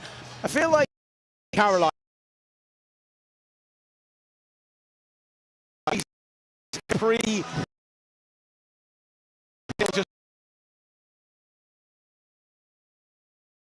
Actually, as I was looking across Ollie to the crowd behind him, about half the crowd over there all got out of their seats when we got to the chorus, so clearly they love it here in Berlin. Maybe they should bring Wind of Change on the road for the NFL. Absolutely. We had that. I remember the first game in Munich where they did Country Roads and it got such a big reaction, and that became part of the rotation. I think Winds of Change definitely should be in there. Right, Falcons offense are on the field. Penix in the pistol with Bijan Robinson behind him. Kyle Pitts set in motion from right to left. Ball goes to Robinson, stretch play to that left-hand side, makes a man miss, gets out to the 50-yard line, maybe just a yard short of that. Laiatu Latu on the tackle, a 4-yard gain, and it'll be 2nd and 6 right around the 49. They are too large. My favorite young pass rusher in the league, the most creative pass rusher, a little Daniel Hunter in his game. He just makes it up on the fly. That's a big call, a bit of Daniel Hunter in his game, but I do feel like this year that Lou has been getting something really out of him. We're finally seeing that promise come good. 2nd and 6 then from the 49. Bijan Robinson, Tyler Algier now in behind Michael Penix, who sends Kyle Pitts from left to right. 2 receivers outside him. Drake London now in motion as well up against Sauce Gardner. Fake the handoff, looking for a shot downfield. Plenty of time in the pocket. Instead has to come over the middle. Making a miss. Out to the 40, down to the 45-yard line. Big catch for Charlie Werner, the former Indianapolis Colts, and that'll get them down to the 36-yard line. A 15-yard pickup and a first down for the Atlanta Falcons. They were hoping for it all, and Penix was stood in the pocket. Really antsy, he really wanted to let it go. Eventually got to a good decision. He had time. Mooney and London got downfield. They were getting to the end zone. He desperately wanted the big shot. It didn't come off, but made the smart decision, picked up the first down, and now they'll have it 1st and 10 at the 36. Penix in the gun. Algier stays in alongside him. Drake London on the right of the formation, Mooney on the left, and a tight end in motion as well. And surprisingly, the ball goes to Algier, rumbling out to about the 32-yard line, tackled right around there. Indianapolis Colts in on the tackle was Rodney Thomas, and that'll be a 2nd and about 7 from the 33-yard line of the Indianapolis Colts. Jermaine Pratt around the ball again. He seems to have been around the ball all game, and you can see the Falcons' plan here is to try and isolate and attack those linebackers by stretching them horizontally, and Pratt is the guy they're going after. 56 tackles on the season already. Jermaine Pratt 2nd in the team, only behind Nick Cross, as Penix in the backfield again. This time Bijan Robinson alongside him. 2 receivers to the right, 1 receiver isolated to the left. Up against Sauce Gardner is Drake London. Darnell Mooney heads to that side of the formation as well as Sauce Gardner drops out, and they look to that side and find Drake London out to the 25, down to the 20. Gardner in incredibly soft coverage on that side as they get the ball for a first down and into the Colts red zone. Yeah, I said it there. Sauce dropped out on that play, was expecting his man to come across, and they just managed to find Drake London in the hole, and there's an easy first down. But at least we got to see a Sauce tackle added to the collection. Absolutely brutal. Absolutely brutal. Do you think we're a fan of that trade in this booth? I don't know. Penix with Bijan in the backfield behind him. 1st and 10 from the 20-yard line. After that big pickup, and the ball will be handed off to Bijan. Chance for Zaire Franklin to take him down in the backfield. He makes him miss. Hurdles over a player, eventually brought down right around the 16 for a 4-yard gain. But Zaire Franklin flew past the receiver blocking him on that side, and then just flew past Bijan Robinson as well. He had great intentions, Will. He came screaming in from depth and actually overplayed it. Yeah, Bijan getting the 4-yard pickup, and he's back in the backfield alongside Penix. 2nd and 6 from the 16. 2 receivers to the left, 2 receivers to the right, as Bijan also goes out in motion. Deep shot, looking for London. Brings it in, hauls it in! Touchdown, Falcons! Sauce Gardner in coverage on that side. Jermaine Pratt as well. But Michael Penix just lobs a beautiful rainbow of a throw over the top into the arms of Drake London, and the Falcons tie things up at 13 apiece. They've been targeting Jermaine Pratt on every drive. They're able to get a match with Drake London on Jermaine Pratt. They take the shot. It's an easy pitch and catch score. 6th touchdown of the season. Leads the Atlanta Falcons in receiving touchdowns, Drake London, but 3 of those came last week in Michael Penix's career-high 3-touchdown game. And now they set up for the extra point. There's a bit of consternation, a bit of conversation going on with the referees, just confirming that he did make the catch. They do rule it. They do allow the extra point to be set up. Zane Gonzalez replacing Parker Romo for the Falcons, sets up for the extra point. Liam McCullough will snap it. Bradley Pinion on the hold. Oh, the line nearly jumped there for the Colts. Tried to go early. Ball is out. Kick is up. And kick is good. Our first touchdown of the second quarter with 3:25 remaining gives the Falcons a 1-point lead as Atlanta lead Indianapolis 14-13 here in the capital of Germany, Berlin.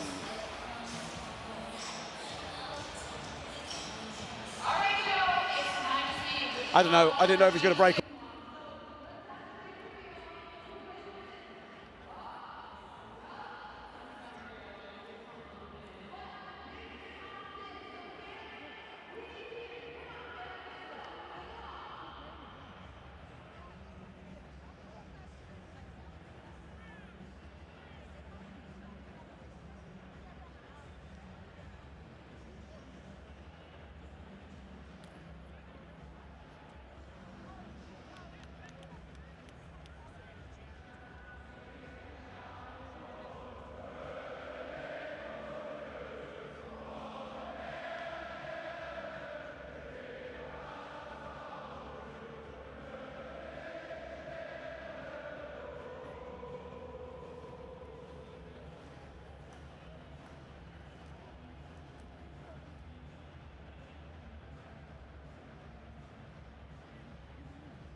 Atlanta Falcons 14, the Indianapolis Colts 13. 4 touchdowns already in this first half for us here at the Olympiastadion in Berlin, Germany, where it is now a fully dark sky above us, a chilly evening, a fog descending here in the German capital, but a cracking game coming together on the field. Drake London's touchdown catch giving the Falcons a lead, but as he landed on that bad hip that's been causing him some issues. God, that makes him sound like he's about 80, doesn't it? On that bad hip that has been causing him some issues this season, and he immediately went into the blue medical tent to be seen on the far side. I'm trying to look over there now, and it looks like he's out of the tent now, but I can't see where he is on the sideline. In fact, the tent is still up. It's on that left-hand side. Apologies. So we'll keep an eye out for that. D. Alford on the other side of the ball, who made some big plays in the first quarter today, has been ruled out with what they've called head. So I'm assuming that's possibly a concussion issue as the ball is kicked off, and the Colts will take it out from the 5-yard line, out to the 20, bouncing out to the 25. He's got some space. He's made a man miss. 40, 45-yard line, but there is a flag down on the field. A big return for Amir Abdullah, the former Detroit Lion. But I have to tell you, all of the Falcons fans in and around where all the Falcons players in and around where that flag was celebrating like return team number like they just scored 85. A special teams touchdown. 10-yard penalty from the spot of foul, first down. So instead of getting that ball out past the 40, the foul happening right around the 28, so they will start around the 18-yard line, the Indianapolis Colts, for this next drive. Ollie, what do you want to see? The Falcons finally getting a stop on that last Colts drive, forcing that punt. What do you want to see from this next drive? Yeah, I think it's got to be similar. They're able to get Daniel Jones with a really good, creative, exotic pressure. They almost had an interception. The ball went through James Pierce's hands. I think that's going to be the formula again. Is can you confuse Daniel Jones 3 or 4 times in this game? And let's see if they can do it again on this drive. They're down a point, having missed an extra point and a field goal already in this game. 6th drive for the Indianapolis Colts. And again, difficult starting position for them. They're going to call it 1st and 10 from the 14. Jones pulls it into his gut, doesn't hand it off to Taylor, finds his man out on the outside, and for the first time today, it's his number 1 receiver making the catch. Michael Pittman going for about 9 yards on the play. They'll call it 2nd and 1 at the 23. Yeah, leads the team in receptions and touchdowns and yardage this season, but the first time we've called his name. Nice drive starter as the Colts go for a bit of hurry up, handing the ball off to Jonathan Taylor, pushing right past the first down marker. Again, maybe 2 on the play, up the middle, in on the tackle for the Falcons, Josh Woods, but it'll be an Indianapolis Colts first down. Just a little bit of hurry up, a little bit of Jonathan Taylor, a little bit of trying to just make sure they get that first down and get this drive going quickly. Yeah, just staking, trying to adjust the tempo to find something. I mean, everything they've been doing today has been working for the most part. They'll call it just a 1-yard gain, but enough for the first down. Out at the 25, 1st and 10. They send Alec Pierce in motion from left to right. 2 receivers on that left side, heavy line on the right. Fake the handoff to Taylor, and they'll go to him as the leak-out option at the 25-yard line. Out to maybe the 29. He wanted a deep shot there, Daniel Jones. He was looking for Alec Pierce on the outside, but coverage was good, pressure was coming, and the little check down picks them up 3, maybe 4 yards on the play as we hit the 2-minute warning of this first half. The Atlanta Falcons lead the Indianapolis Colts 14-13. Ollie Connolly, opportunity here for this Colts side. They know the Falcons are getting the ball to start the second half. That offense has started to look good the last couple of drives. You feel like they want to be going down here and getting a score because obviously you always want to do that on every drive. That's a stupid thing for a commentator to say, but with the missed extra point, with the missed field goal, going down, getting a touchdown with this 2 minutes and all 3 timeouts remaining feels a necessity in this early shootout for Shane Steichen. It does. This is a measuring stick game, and I think this is a measuring stick drive for the Colts. Who are they going to be this season? This is a close game. It feels like you said it's going to be a shootout, so they got to find a way to put some points on the board here. 2-minute warning then. Ball is at the 29-yard line. We are at a point right now where, as I said, 5 drives in this game so far for the Colts. They had the turnover on downs at the 27, the 2 touchdown drives, the missed field goal, just the 1 punt so far. Like, prior to this, they've been absolutely cooking. Net yards 48, 23, 65, 63. Like, they are moving the ball on this Falcons defense.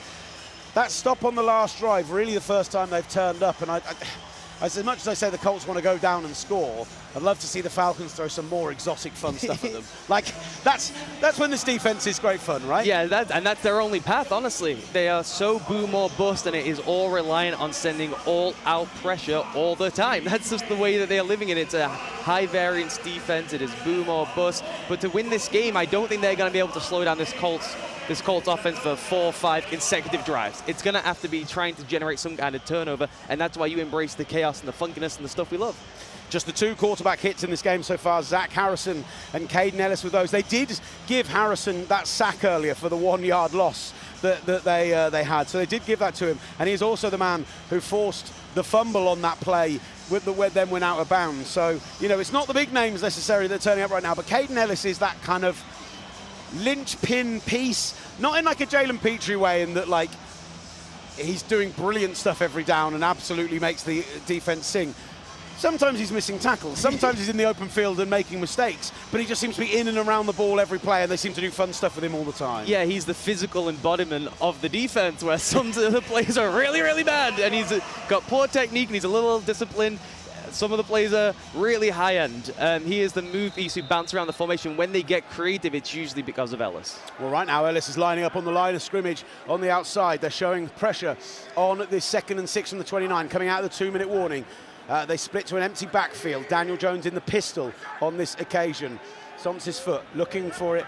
Signals a check at the line. 3 receivers to the right, including Jonathan Taylor, 1 to the left, and he goes to Alec Pierce on that left-hand side. Picks up the first down, out to about the 39-yard line in the end. A 10-yard pickup on the play. A Colts first down. The clock's moving, and they're moving the ball. They're going to call it the 40-yard line in the end. In fact, 1st and 10 at the 40. They do huddle up, 1:40 left in the quarter. They have all 3 timeouts. They're in absolutely no hurry here whatsoever. But you know, if the Falcons can get a stop or short yardage on a first down, maybe they start using those timeouts and try to double up. Daniel Jones in the gun, Taylor alongside him, straight drop back, had Michael Pittman available over the middle, didn't go to him, instead he's going to rush, he's going to break up the middle, he's going to slide right down around the marker. I think they're going to mark him about a yard short, but great protection from the Colts once more, and a 9-yard pickup for Daniel Jones, 2nd and 1 from the 49-yard line. They go hurry up in the gun with Jonathan Taylor alongside him, 2 receivers right, 2 receivers left, takes the snap, drops back, pressure coming up the middle, and it's the man we were just singing the praises of, the move piece of the defense, Caden Ellis coming through for the sack. Jalen Walker, the rookie, in there as well, and it's a big loss for the Indianapolis Colts. Back to the 39-yard line, and suddenly 3rd and 11, clock down to 40 seconds, not using those timeouts. I think you've got a chance to get at least into field goal range here. I get that you don't want to give it back, but yeah, letting this clock run down, 32 seconds, 31. They do finally get out of the huddle and form up. 2 receivers stacked to the right, 1 to the left, with Jonathan Taylor in alongside Daniel Jones. Checks the line of scrimmage, down to 20 seconds now, as Josh Downs is in motion, steps back, has time, throws the ball deep, downfield, and it's picked off at the 35-yard line, looking for Alec Pierce, downfield, interception for the Atlanta Falcons. Stepping up is the sensational safety, Jesse Bates, and a turnover for the Falcons with 8 seconds left in the quarter. They'll get the ball back with 2 timeouts and maybe an opportunity to get into field goal range. It's an awful decision from Daniel Jones. He goes chasing back. This is what a lot of quarterbacks do, right, is they have a sack, they have something go wrong, and they want to chase it all back on one play. I don't think Alec Pierce has even turned around to look for that ball yet. No, Daniel Jones thinks he's going to extend the route and cut up the field. He actually shallows the route, and Jones just completely misses him. Defense number 3, 15-yard penalty, first down. And this foul counts toward that player's potential for disqualification. So I questioned whether or not this was going to result in a opportunity to get the ball into field goal range. Instead, this one's going to be walked back 15 yards because Jesse Bates, after the play, they nearly started walking it in the wrong direction then. Blimey, Cleet Blakeman, get it together, pal. 15 yards being walked back. Jesse Bates after the play. I'm not sure there was a bit of afters by the sounds of it. They've called it as the first possible play towards an ejection. So obviously it's a serious offence, but It did appear to be, I'm not sure whether it was taunting, whether he got in another player's face. I mean, when he picks that ball off, Alec Pearce isn't within 5 or 6 yards of it. It's not a jumped route. He's just thrown it straight to Jesse Bates. And Jesse Bates, celebrating a little bit of afters, has cost them 15 yards, and they're going to be starting this drive now at the 28-yard line. 8 seconds remaining. Are they going to come out in victory formation or try and get a shot? They're coming out. They're going to take a knee, and they're going to take us to the half. And what a half of football to kick off this NFL Sunday we've seen, because we knew this was a prime-time level game. We came into the year thinking that, you know, maybe this wasn't the sexiest game on paper. Maybe these weren't two teams that people were too excited to be seeing coming over to Berlin.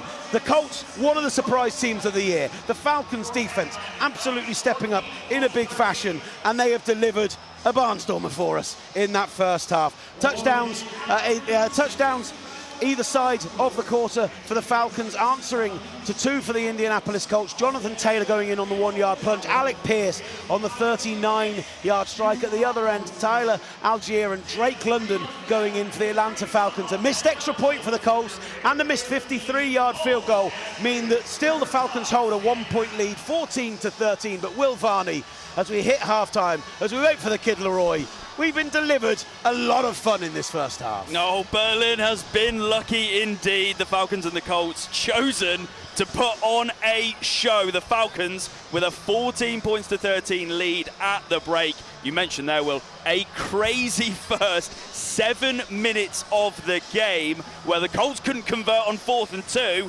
Penix is then sacked, fumbles, recovered by Jermaine Pratt, and of course, who goes in? Jonathan Taylor, pounding his way in. And then all the talk about these backs, Jonathan Taylor, Bijan Robinson. It was actually Tyler Algier who gets the Falcons back in it. Zane Gonzalez, by the way, the kicker, doing what Parker Romo couldn't last week, and that was score the extra point. And then, how do you fancy the next drive? Daniel Jones heaving that ball, like Ollie Connolly said, into triple coverage. And who's there to bring it down for a 37-yard touchdown reception? My man, Alec Pearce. I put it down to the friend of the station. Friend of the station, Alec Pearce. I put it down to my chat with him on Friday, which of course you can go and watch on the TalkSport USA YouTube channel. What better way to spend half time? Exactly, right? But what better way? I spoke to him about the potential of him being a free agent in this offseason. How much Colts fans want him to stay? Well, they certainly want him to be part of this franchise moving forward. He has been a key threat on this offense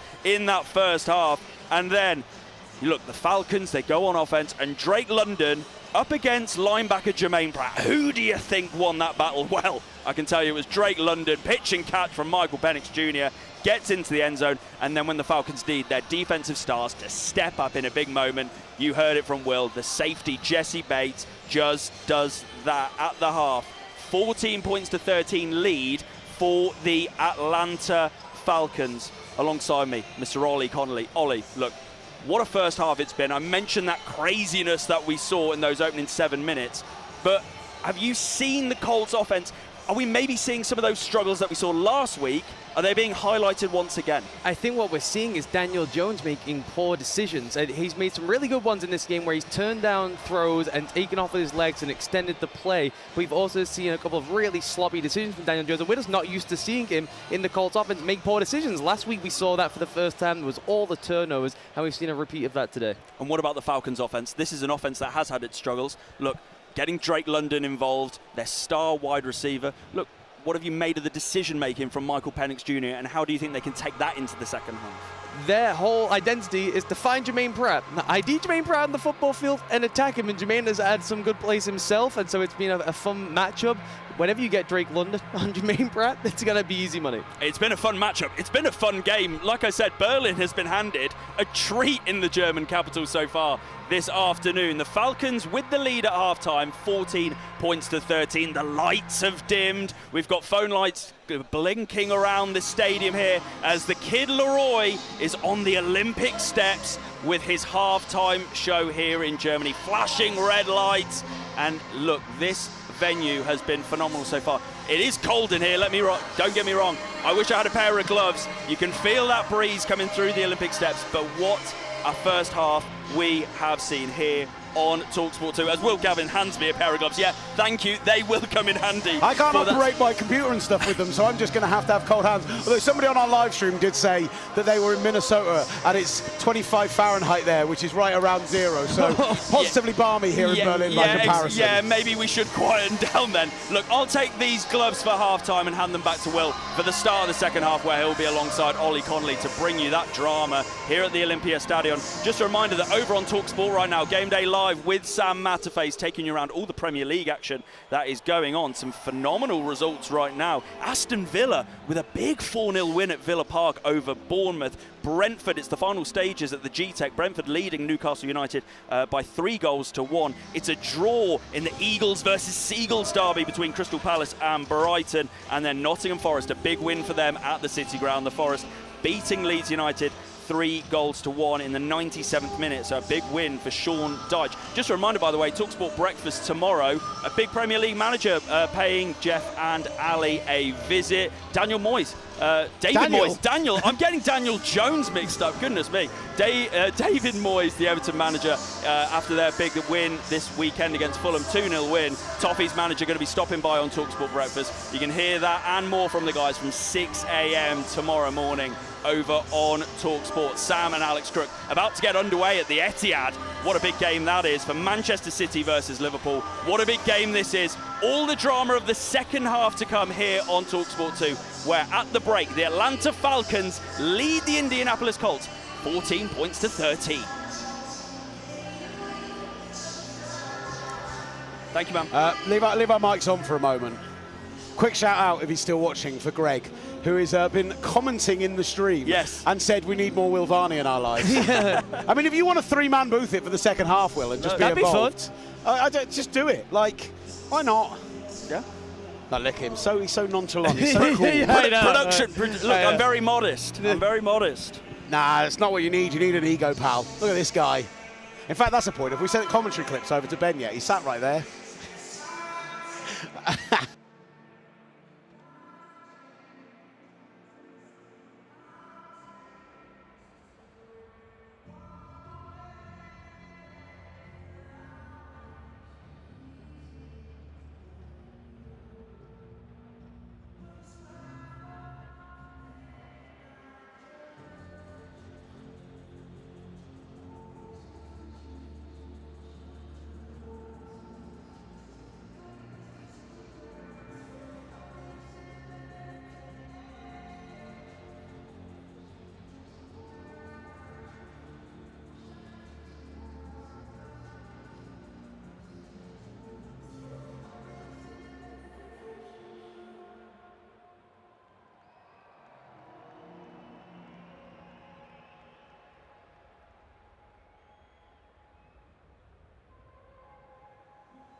Okay, man.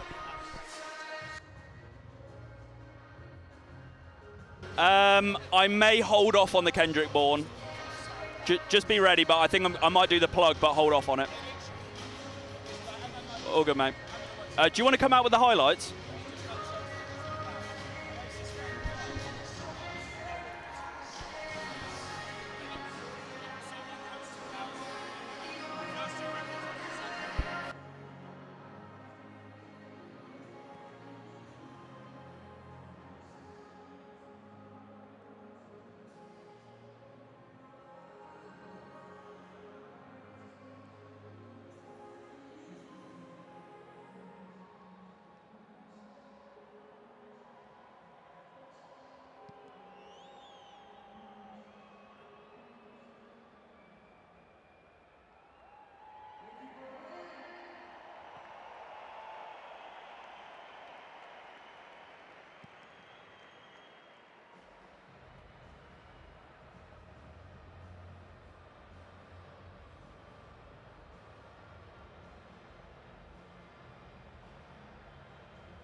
All right, man.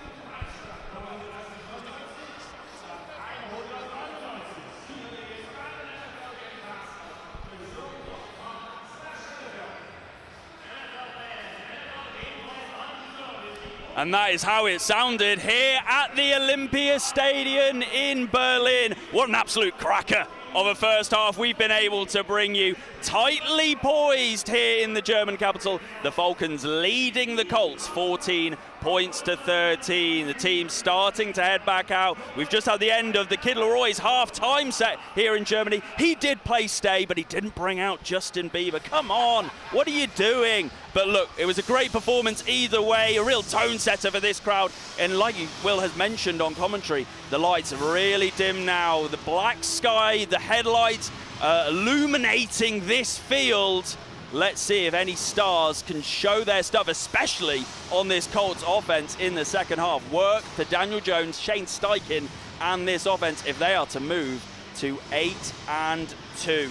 Right, just to mention, don't forget, straight after we're done here, we have live commentary.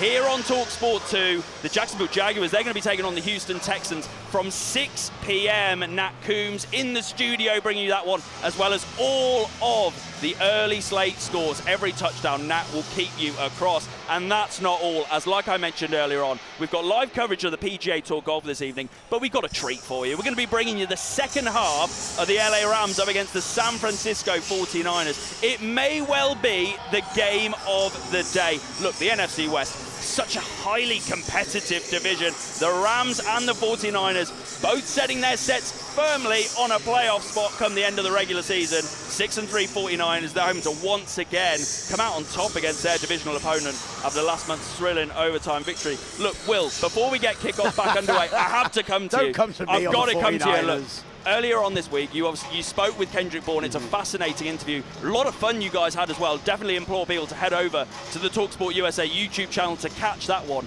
But look, Will, when you assess the 49ers right now, 6-3, how much fun are you having watching this team right now? I think the thing is, right, because you lower your expectations because of Fred Warner's injury and because of Nick Bosa's injury and because of Brock Purdy's injury and because of, like, you know, oh, George Kittle missed a lot of games and Brandon Oak's not come back yet. And it goes on and on and on, right? Like, I think because I've got those lower expectations and the games tend to be tight, I am really enjoying it. Like, I am having a lot of fun with it.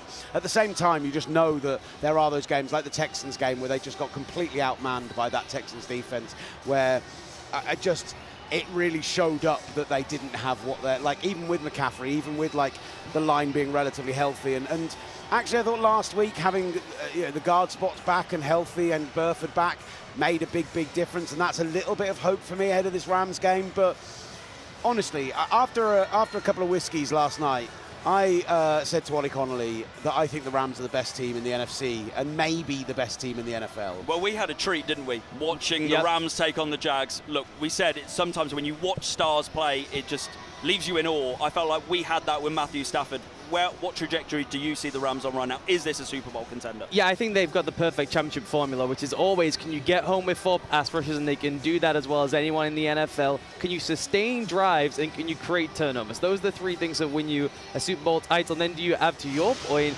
a kind of superstar who can just take over on one key drive in the playoffs? And they have all of those ingredients, and I can just see them slowly rising. They're not going to be a juggernaut. That's not kind of the makeup of the team, but they have all the kind of under-the-hood things you need to win a championship. Look, the 49ers got one over them in overtime just a few weeks ago. Big game, and we can't wait. We're going to be bringing you the second half, like I mentioned. Mr. Ollie Hunter going to be keeping you across that one, as well as Sunday Night Football in the early hours of the morning from 1 a.m. Ollie in the chair. The Steelers taking on the Chargers. 2 teams yet again with playoff aspirations. That should be a fascinating matchup. Ollie on that one from 1 a.m.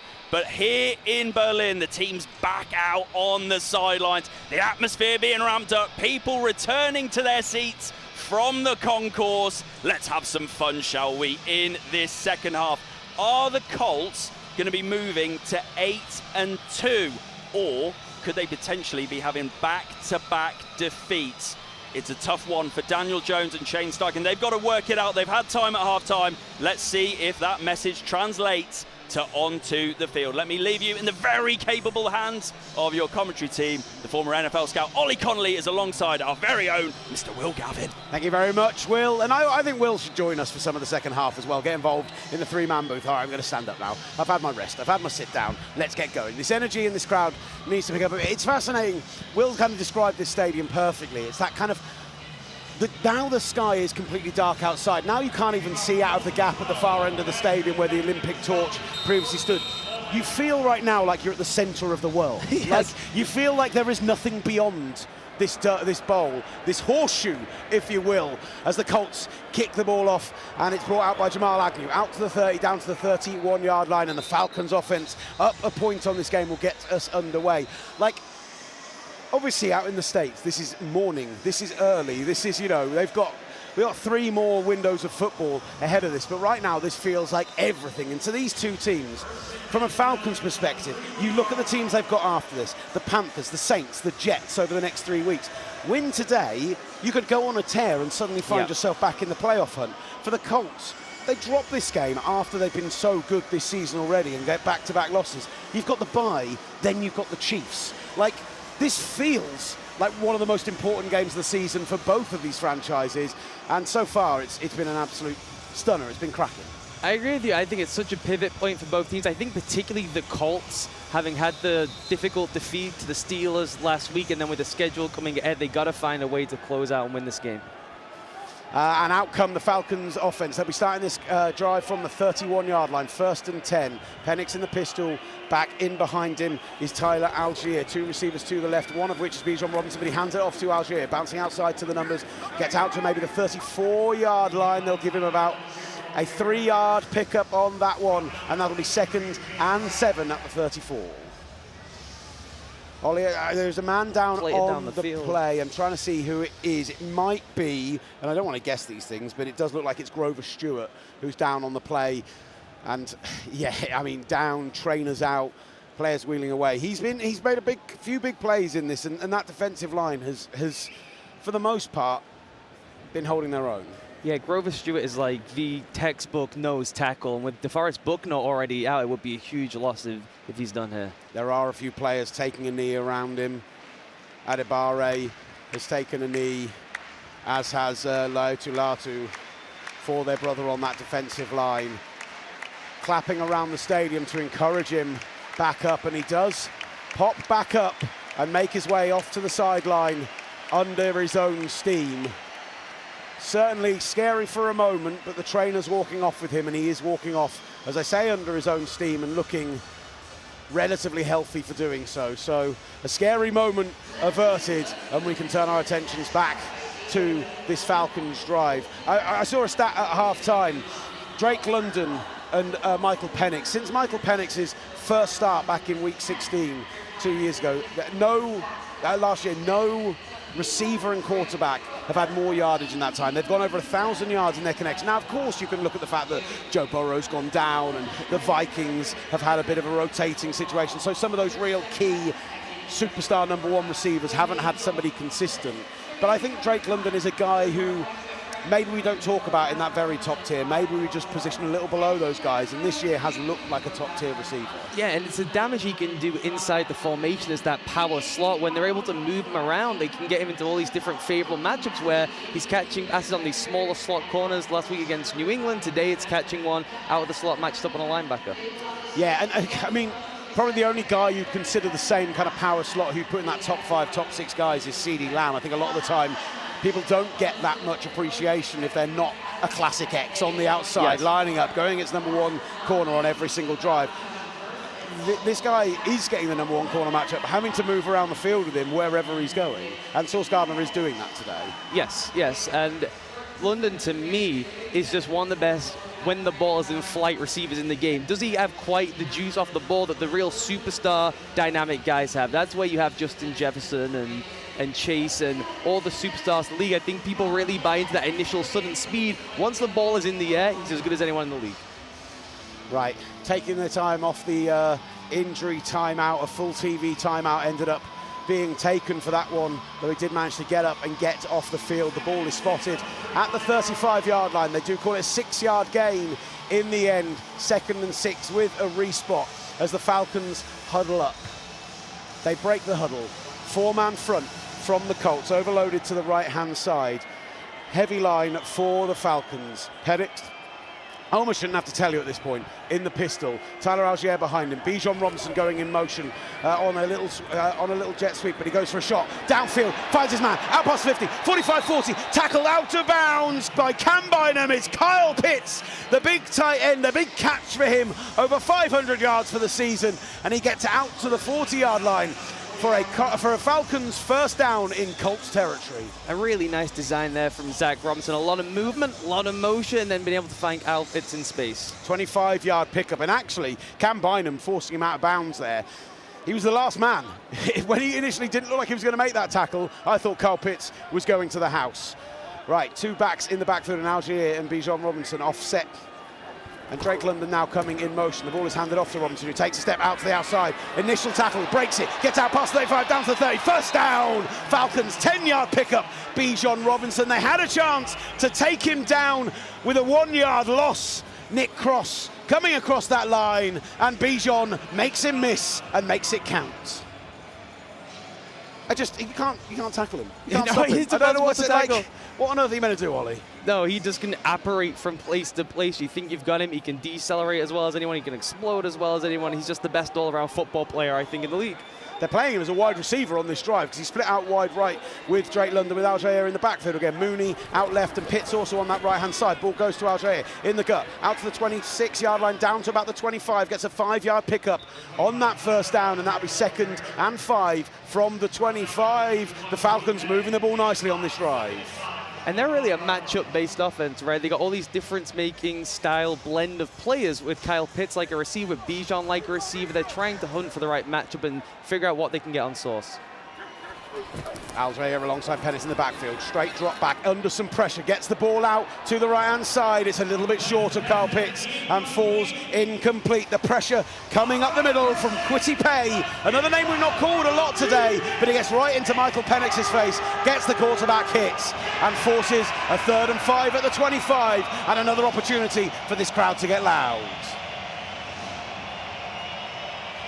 I think it's interesting with the bowl of this stadium is that I take my headset off and it's definitely loud in here, but you're not getting that same punch that you get from, like, when we've been at the Allianz or even in Frankfurt in that smaller stadium, and maybe that's making a difference here. Penix is in the pistol with Algier alongside him. Drake London comes in motion, steps back, had an option over the middle. Instead goes to Pitts in the end zone, broken up.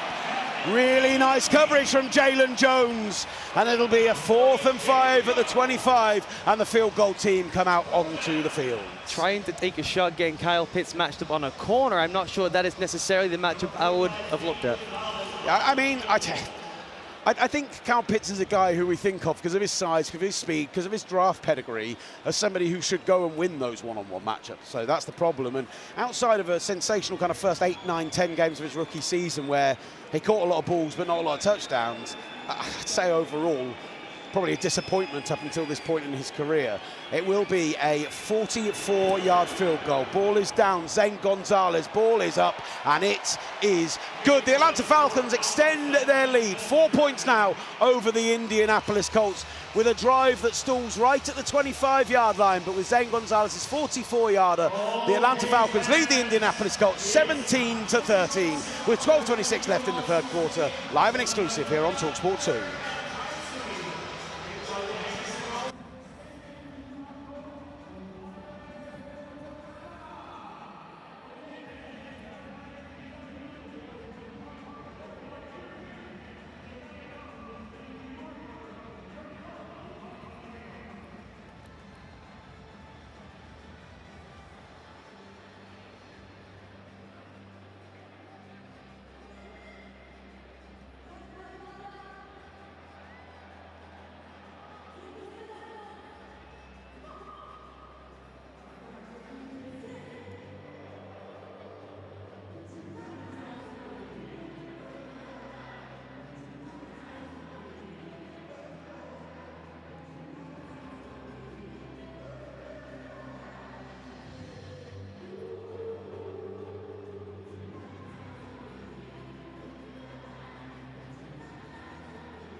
Back with NFL Live on TalkSport 2 here at the Olympiastadion, where the Atlanta Falcons lead the Indianapolis Colts 17-13. The Colts came into this as 6.5-point favourites and heavy favourites on the line, and yet right now Falcons with a 4-point lead. And Shane Steichen 4-16 when trailing at halftime since 2023, 1-2 this season, and so that is another thing. Like, you've only got a couple of losses on the year.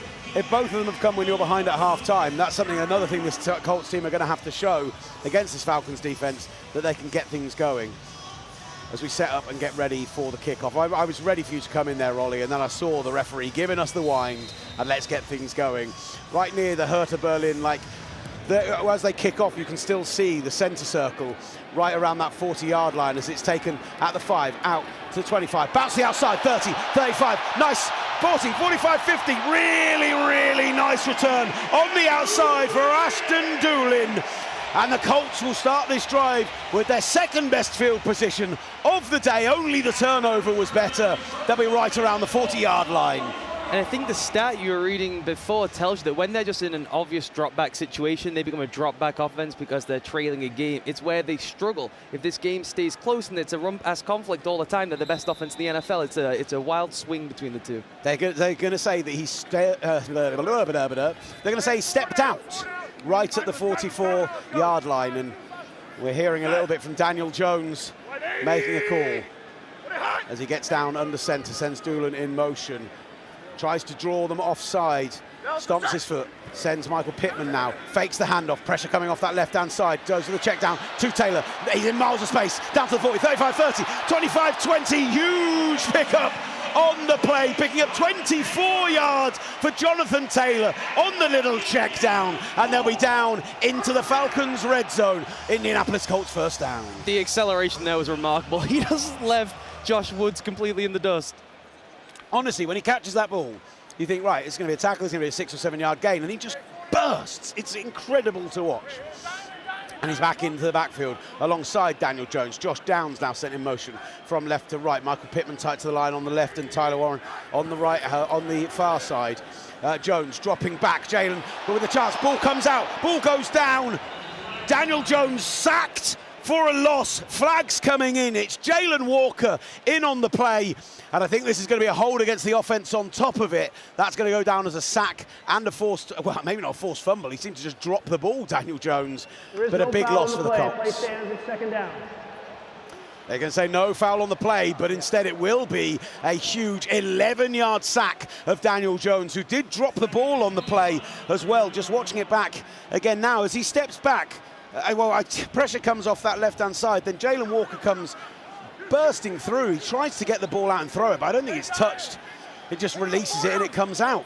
Anyway, he's now settled back for a 2nd and 21 at the 31. Fakes the handoff. Under pressure from Walker again on that side, this time with another check down to Mir Abdullah, 25-yard line, out to maybe the 23 of the Atlanta Falcons. Picks up a lot of that yardage lost on the sack, but will find himself in 3rd and long, about 12 yards to pick up the first down here. And from a Colts perspective, they don't want to be settling for a field goal. No, they do not. And here we go now. This is the game. 3rd and long situations. Can the Colts offensive line hold up? Can this Falcons pass rush get quick pressure on Daniel Jones? We've seen the best way he's moved the chain today is him pulling the ball himself and taking off as a runner.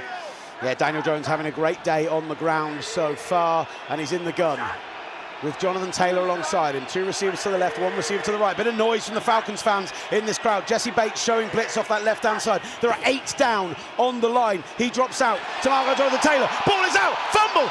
Ball is down. Jalen Walker picks it up right around the 44-yard line. They're going to rule that Falcons ball for the 2nd time today. A quarterback on 3rd down fumbles the ball. Pressure up the middle. And the rookie Jalen Walker comes away with the fumble recovery. The Falcons shutting out the Colts and taking over at the 44-yard line. It's the 2 rookies again. It's another chaotic-looking front to begin with. All those guys crouched down around the line of scrimmage, and the 2 explosive rookies come through.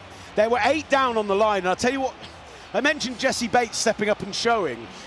They had Jonathan Taylor on his check down again, which he's obviously gone to twice on this drive already. It was Amir Abdullah on the 2nd occasion. But he had that check down available, and Jesse Bates, instead of rushing, dropped out and just basically clung to Jonathan Taylor, took that option away. Jones left with nowhere to go with it, and just watching it back from here. Yeah, unblocked rusher from the right-hand side. James Pierce Jr. making the sack. Jalen Walker recovering it.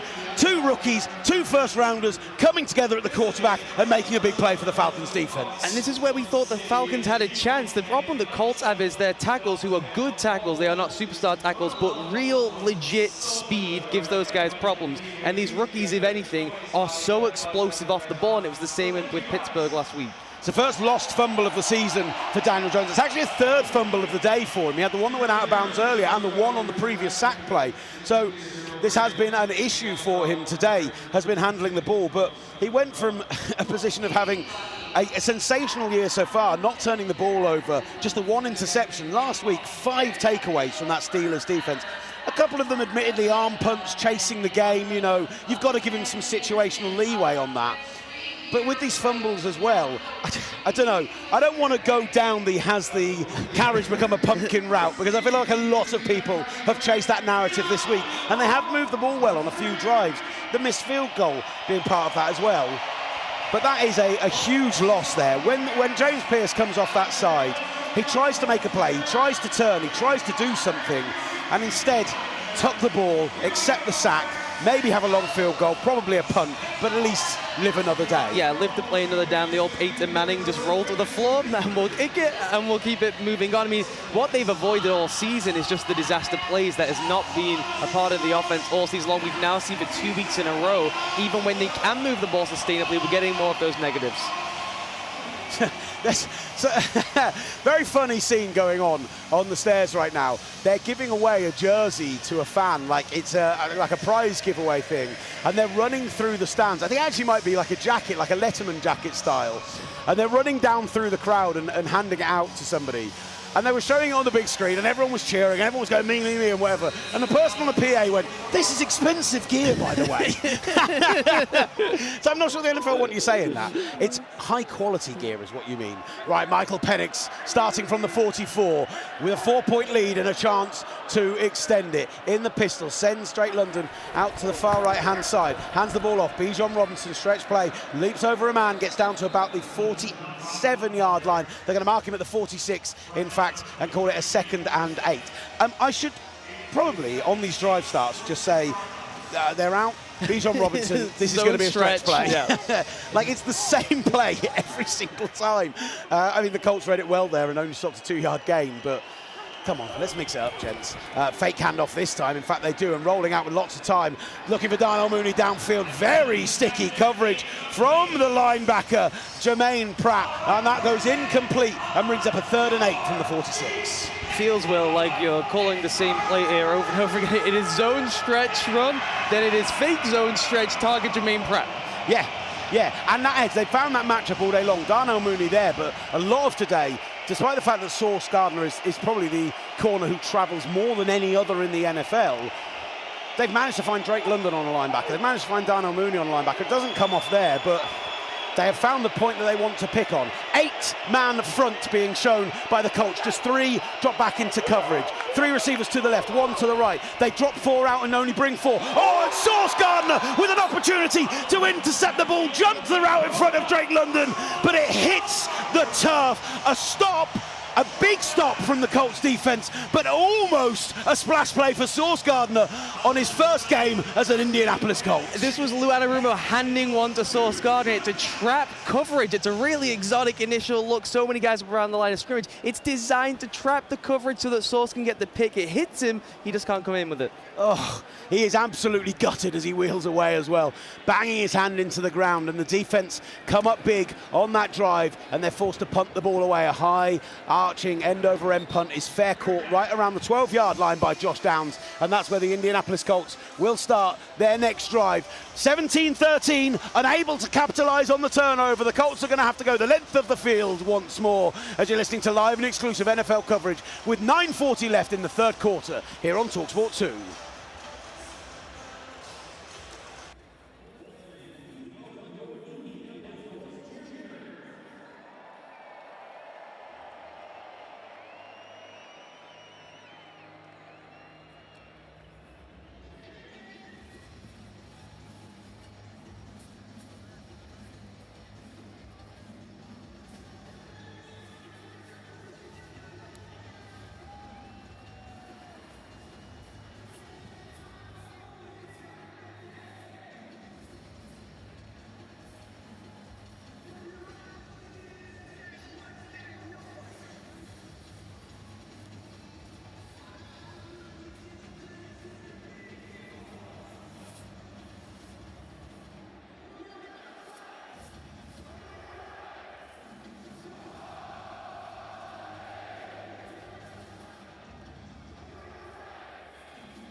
Back with NFL Live on TalkSport 2 at the Olympiastadion in I nearly said Birmingham, in Berlin. I mean, it'd be easier travel for us, but I'm not sure we'd quite get the same atmosphere. No offence to my friends of the Midlands. Although apparently Tom Brady wants to build a new Birmingham City Stadium, which is suitable for the NFL. So maybe in the not too distant future, you and I will be calling a game in Birmingham. I think that sounds fun. Yeah, I'm up for it. Absolutely. People are so desperate for it to go to the north. Like, there aren't a lot of very suitable stadiums. Like, people say Old Trafford, it's like the pitch is nowhere near big enough for it. Maybe the Etihad would work. I'm not quite sure of the length, but like, there's only about 5 stadiums in the country that would maybe do it. And they love Tottenham. They're not going to leave there. Anyway, I'm waffling on about absolute nothing because we've got a brilliant game of football in front of us. 17-13. The Falcons lead the Colts. 1st and 10 at the 13-yard line for Indianapolis. 9:40 left in the third quarter. We've already been going 2 hours in this game. The number of possession changes, the amount of scoring means it has been a long one. But as he hands it off to Jonathan Taylor on the stretch onto the outside, down to the 15, out to the 16, maybe 17-yard line. 4-yard pickup on first down. 2nd and 6, Indianapolis. But the turnover on the last drive stalled what was a very good-looking drive. Bad decision from Daniel Jones. I think that is very much a case of, right, let's write the offense. Let's not do anything silly. Get JT involved, yeah. Yeah, exactly. Let's give it to our best player. That's very much how I think they've approached this. Jonathan Taylor already on the day today. 61 yards on 11 carries, 5.5 yards per carry. He leads the NFL in yards per carry this season, 2nd in scrimmage yards only to Christian McCaffrey so far this year. And it goes back to Jonathan Taylor again, off the right hand side, out to the 22-yard line, right down around the first down marker. I think they're going to mark him right around. I think they're going to call it a first down. They do indeed. 6-yard pickup out to the 24-yard line. 1st and 10, Indianapolis. Billy Bowman in on the tackle, and it was another one where it looked like he had a crease there where he could have hit an explosive run. There's been a few times today where the Falcons have just been able to make those shoestring tackles. Already 15 touchdowns this season, in addition to just how important he's been. He was building an MVP case before his worst performance of the season last week. It's just like, as a running back, you can't have one bad game, otherwise people will cite it. And it goes to Taylor again. High snap, but he gets the ball away. Gets up to maybe the 30. They're going to mark him about the 28-yard line. They have to whistle it dead, as there's a lot of pushing and shuffing and maybe a little bit of afters after that. He picks up 3 on the play. 2nd and 7 out to the 27-yard line. We're in wave territory, Will. We are, yeah, I mean, that is... I feel like the Germany games have had that all the time. This is not a game of football that deserves the Mexican wave. This is a game of football that deserves your full attention because it's been absolutely brilliant so far. Daniel Jones, straight drop back, finds Michael Pittman on the right-hand side, right around the sticks. Outside the numbers, gets right down to that first down marker, picks up 7 on the play. They're marking down at the 33-yard line, and there'll be another Indianapolis Colts first down 4 in this third quarter. So a little bit of conversation going on after the play. Not sure if if they're just checking the position of this one, or there's a bit of conversation going on. I didn't see any laundry. Did you see any flag on the play? Oh, there's right to the back. The 12th man does not get off the line of the field of play. It was number 11. It's a 5-yard penalty to replay 2nd down. Well, there you go. They call it 12 men on the field for the offense. Mark off that 7-yard pickup. It's going to be marched backwards. Well, they appear to be placing it. This seems bizarre. What on earth? Oh, they're calling it at the end of the play. I do not know. Oh, okay, so they're calling it at the end of the play. 12 men on the defense. He said offense. Yes. He definitely said offense. We all heard that, right? It was 12 men on the defense, 5-yard penalty, not a first down, out to the 32, 2nd and 2. We've cleared it up. Jonathan Taylor gets the ball, bounces out to the right, makes a man miss, out to the 40, down to the 44-yard line, and he just rumbles on forwards for a 12-yard pickup and another Indianapolis Colts. First down, he's up to 70 yards on the day. You just see the vision and the patience and the balance and the acceleration. You go on and on down the checklist. He just does everything at the highest level. Jones now coming out under centre, still with Taylor behind him. Alec Pierce lined out wide right. Michael Pittman moving from left to right in the formation into the slot. Ball is handed off again to Taylor. Little stutter step brought down for about a 3-yard gain. In on the tackle, Zach Harrison. Again, he's had a good day, Zach Harrison, and that will bring the ball up right to around midfield on the end of the NFL logo. 2nd and 6 at the 48. And riding Jonathan Taylor right throughout the drive. They've just subbed him off the field here, but you said it earlier, it's a give the ball to our best player drive after Daniel Jones has made a few mistakes here. 86 yards on the day for him on 15 carries. Now, big day for Jonathan Taylor in the nation's capital, Berlin. Right in the backfield, as you say, no longer Jonathan Taylor. Daniel Jones now under centre, fakes the handoff to Amir Abdullah, has his options to left-hand side. Tyler Warren makes a man miss, out in space, out to the 40, 35-30, into Falcons territory and knocked out of bounds right around the 30-yard line. Big 22-yard gain on 2nd and 6. And with 6 minutes left in the third quarter, the Colts are into Falcons territory once more. A little screen to Tyler Warren, some creativity. You have never seen a man hustle as hard as Quentin Nelson was hustling down the field to go headhunting on that play. Love that, absolutely love that. One of the premier guards in the NFL, and maybe we've not talked enough about how important this line has been to everything they've done today, considering all the quality that they've got elsewhere on the field. Jones with a back alongside him in the backfield. Josh Downs and Alec Pierce to his right-hand side, Pittman to the left. Hands the ball off, little bounce on the outside, into some space, out past the 25-yard line, right down around the 24-yard line. Tyler Goodson in for his first carry of the game, and that'll now be 2nd and 6 at the 24. I mean, I understand that Jonathan Taylor had a few big runs already. Tyler Goodson is a nice enough player, but Jonathan Taylor back into the game, unsurprisingly, after that one carry. He's actually going to split out wide on this. He goes into the backfield. Daniel Jones goes under centre. 3 to the right, heavy set line to the left. Jonathan Taylor in the backfield. They go to Taylor on the weak side of the formation. Makes a little stuff step, makes a man miss, picks up maybe 3 on 2nd and 6. They're going to mark him 3rd and 3 at the 21-yard line. In on the tackle again, Zach Harrison. And a big 3rd down. First time they've really had a 3rd and short, it feels like, the Colts recently. And you can't help but feel like Jonathan Taylor might be the call again. I think so. I mean, they're leaning on their best player, Jonathan Taylor. And you said it, leaning on the best part of the offense, which is the interior of that offensive line. That's what I would expect to see here. So Taylor is alongside Jones in the backfield. 3 receivers stacked left, although they move Michael Pittman across the formation from left to right, in now behind Tyler Warren on the heavy set to the right-hand side. Big noise on 3rd and 3. They do hand it off to Taylor. He does go at the middle, out past the 20, down to the 19. Maybe a yard short of the first down. He's wrestled down by Jalen Walker in on the tackle. And I think they're going to call that a 4th and 1. I think they're going to rule him just a yard short. James Pierce in there as well. The rookie's coming up big on 3rd and 3. And the offense staying on the field on 4th and 1. It's another bad decision from Daniel Jones. It's a little RPO, and he had the easy access throw he could have taken. He decided to give it to Jonathan Taylor, and they come up short. Well, he said give it to your best player. I do still agree with that overall, but yeah, they had an opportunity on that play to throw it and should have done. Jones in the gun then, 4th and 1 from the 19. They've had 1 turnover and downs already. Can they pick it up this time? Jonathan Taylor finds a hole in the middle, out past the 15, down to the 13-yard line. First down, Indianapolis, into the red zone. 1st and 10 at the 14. 17-13 game, 3 minutes left in the third quarter. Woo! Must have it time. You run behind Nelson. Yeah, there you go. Jonathan Taylor behind Nelson. I feel like we could come up with that one. Yeah, well, 97 yards on the day now, just 3 needed to hit his 100. They're down. They're going to actually mark him at the 14 rather than the 13. 1st and 10 at that 14. Clock inside 3 minutes of the third quarter.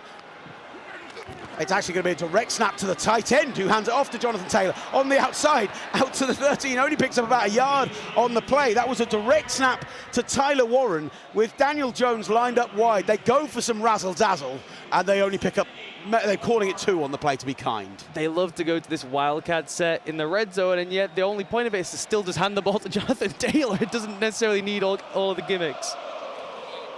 Right, down to the 12-yard line then. 2nd and 8 at the 12, down 4. Jones in the backfield with Jonathan Taylor alongside him. 2 receivers to the left in Pierce and Warren. Michael Pittman on the right of the formation. Jones drops back.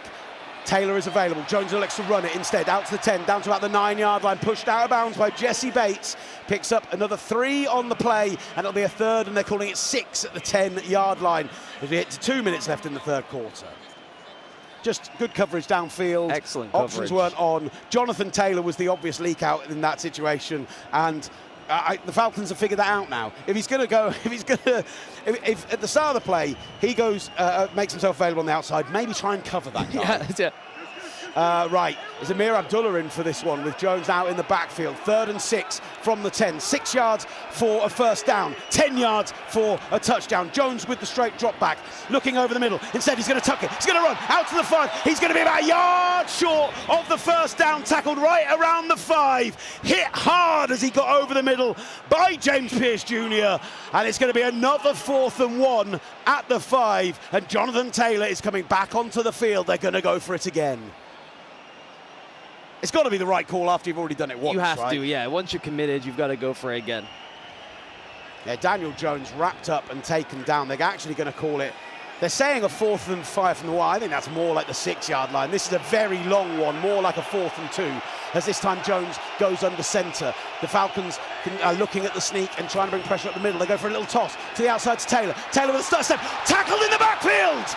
Taken down in the backfield, and it's going to be another turnover on downs. J.D. Bertrand makes a huge play for this Falcons defense, and for the second time today, they get down deep into Falcons territory, and they turn the ball over on 4th down. Shane Steichen tried to marry two things together, a little bit of razzle-dazzle with the movement and stuff before the snap, but then ending it with just a toss play to Jonathan Taylor. Let's give the ball to our best player on the must-have-it down, and they come up short. Unbelievable. The Falcons defense does it again. Still a 4-point game, 47 seconds left in the 3rd quarter. They're going to be starting from deep in their own territory at the 7-yard line, Ollie, but what you want now, ideally, we've seen them riding Jonathan Taylor on the other side of the ball. At the moment, Bijan Robinson, drive. That's only 11 carries, only 59 yards. We want to see a lot of Bijan, a lot of Tyler Algier, and a lot of time off the clock if you're a Falcons fan. They start in the pistol. They do hand the ball off on first down. Bounces to the outside, out past the 10, maybe getting to the 11-yard line, picking up 4 on that first down is Bijan Robinson, and it will now be 2nd and 6 at the 11.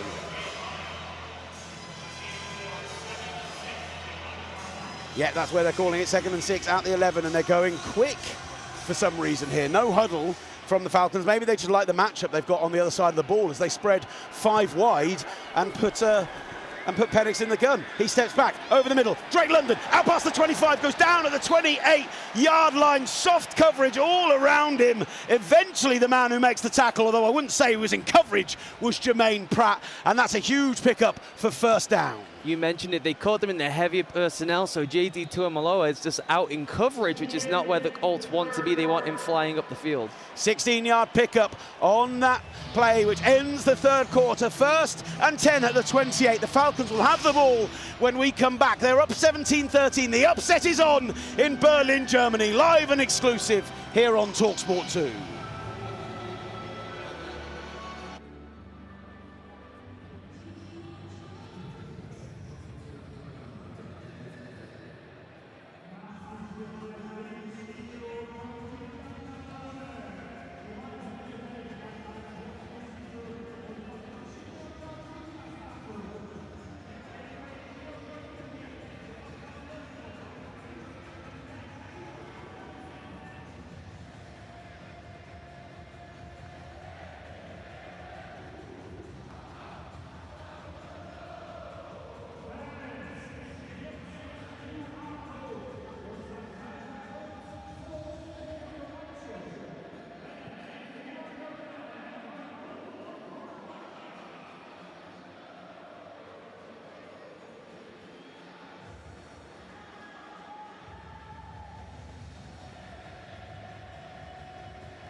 You're back with NFL Live on TalkSport 2 here.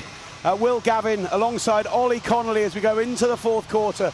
The Falcons 17-13 up First and 10 at the 28. They're going to have a chance to drive and extend their lead here. It's been an entertaining game so far in Berlin. And now we've got a light show going on around the stadium. The lights came down, the music ringing out, people with their phone lights out. This is turning into a big fun day in Berlin. And I think later tonight, chaps, a big fun night as well. Will Varney is now going to join us on the call as well. And by the way, Man City Liverpool, huge game of course right now over on TalkSport. They are bringing you live coverage from the Etihad as part of Game Day Live.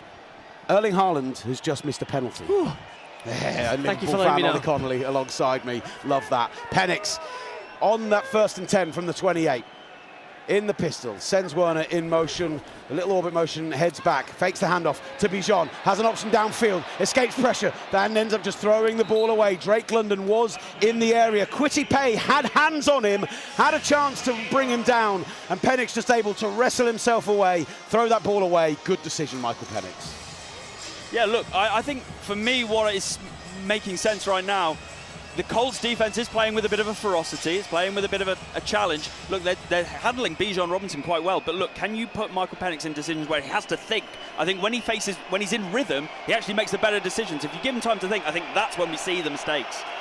He's in the pistol again with Bijan behind him. Drake London and Darnell Mooney split out wide to the right.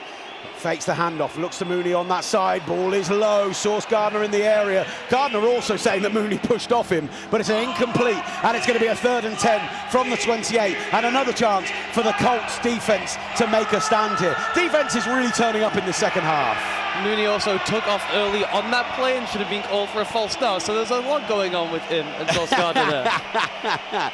Maybe that's what he was calling for. Mooney, but ball goes low, pass goes incomplete anyway, and now 3rd and 10. What can the Falcons do in this third down situation? Straight drop back for Penix, options downfield, but Kwity Paye is in the backfield alongside him, has to throw the ball out to bounds to the far side. David Sills in the area, but the Colts pressure gets to Michael Penix. Ball has to go out of bounds. It's a 3 and out, and the Falcons will be punting the ball away. Massive volley. And this is what acquiring Sauce Gardner was all about. 3rd down, press man coverage all across the board, and 0 options for Michael Penix. Bradley Pinion, long this season of 61 yards. They could do with one of those from him here, pinning them deep. Josh Downs, the only man back for the Indianapolis Colts. He's right around the 24-yard line. Pinion takes the snap.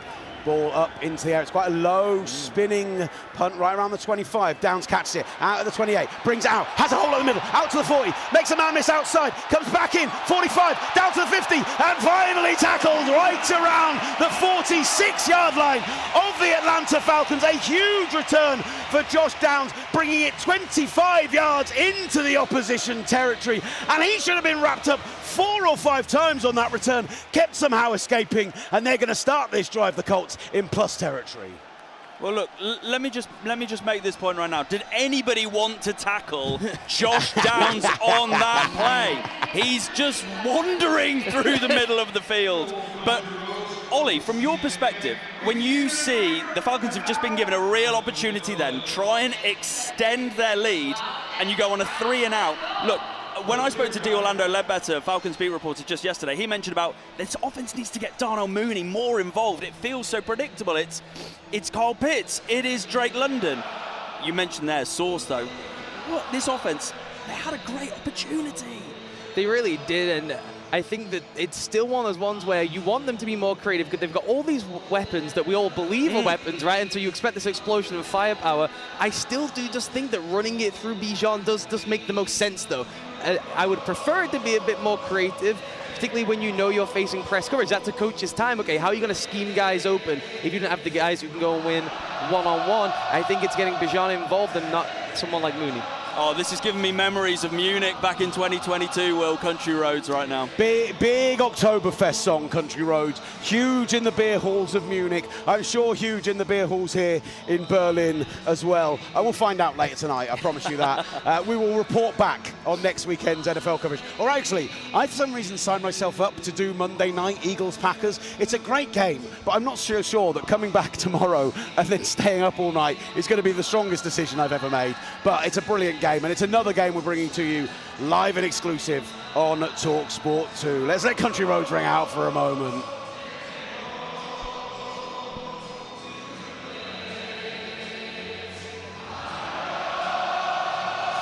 lots of big burly men with their arms linked, with beers in the sky, having just a lovely time with some John Denver, Ollie. What more could you want? I mean, having a litre of beer, and I believe there's a lot of promotions going on, Will, where it's a litre for half price. So Excuse me, what? Why haven't I heard about this? Hold on. This broadcast could have been a lot looser.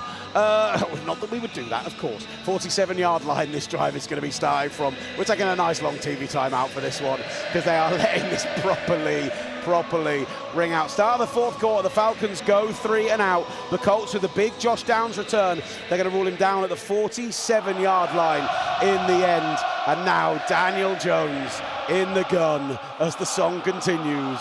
The Colts get ready. If he's making a check at the line of scrimmage, I hope it's Denver. Denver hands the ball off. Jonathan Taylor out past the 45-yard line, down to the 44, and that's him past 100 yards on the day with a 3-yard pickup on first down, 2nd and 7 from the 44. A ton for Taylor. He's such a special player, isn't he? And we have a lot of special backs in this league, don't get me wrong, but I think we've known the skill set of Jonathan Taylor coming in, but this season it feels like there's been a real emergence. That offensive line has helped them out massively. They have to get their flowers for what they've been able to do. Feels like we are having a real boom in the running back position in recent years. We are in a glory day for it. And he is back in the backfield alongside Daniel Jones. Tyler Warren goes in initial motion. They hand it off to Jones off the left-hand side of that line. Takes a moment, takes a pause, to the outside, out to the 30, down to the 25-yard line. Finally wrestled to the ground by Jesse Bates, but not before making a huge pickup on 2nd down. Over 20 yards for Jonathan Taylor. And now 1st and 10 from the 25 from the Colts. Down 4 in the fourth quarter. And you love this from the Colts, right? They understand the assignment. Give the ball to our best player behind the best part of our offense, which is our offensive line. Whereas for the Falcons, it feels like Bijan has gone missing again. They call 18 yards in the end, 119 on the day for Jonathan Taylor. He's there in the backfield again, this time Jones under centre. Tyler Warren in the offset eye as a fullback. Also got Drew Ogletree out there and a heavy line to the left, and that's where they go with the ball. Jonathan Taylor skips out past the 20, down to the 16-yard line of the Atlanta Falcons. An 8-yard pickup on first down. It's going to be 2nd and 2 from the 17. But the Falcons have been very good in the red zone and very good when they've got into their territory at getting stops. Are we going to see it again from this Falcons defense? Well, I feel like right now what we're seeing is this Colts front manhandling the Falcons defense right now. That strength up front, we've seen Taylor get that explosion. And it's Taylor again with Warren in the offset eye, with Daniel Jones under centre. Again sends a man in motion. It's handed off to Taylor once more. Takes a little step this time. Tries going up the middle. In on the tackle was Xavier Watts. No gain on the play. They maybe give him a yard, but he's going to be just short of the first down. 3rd and 1 from inside the 16. And I said it. This is where the Falcons have really stood up again. They could get a third turnover on downs of the game. This defense will have shown up in a way that we expected today. I just think you've got to keep going to Taylor. Surely he can gain a yard here. Boy, it's big boy football right now.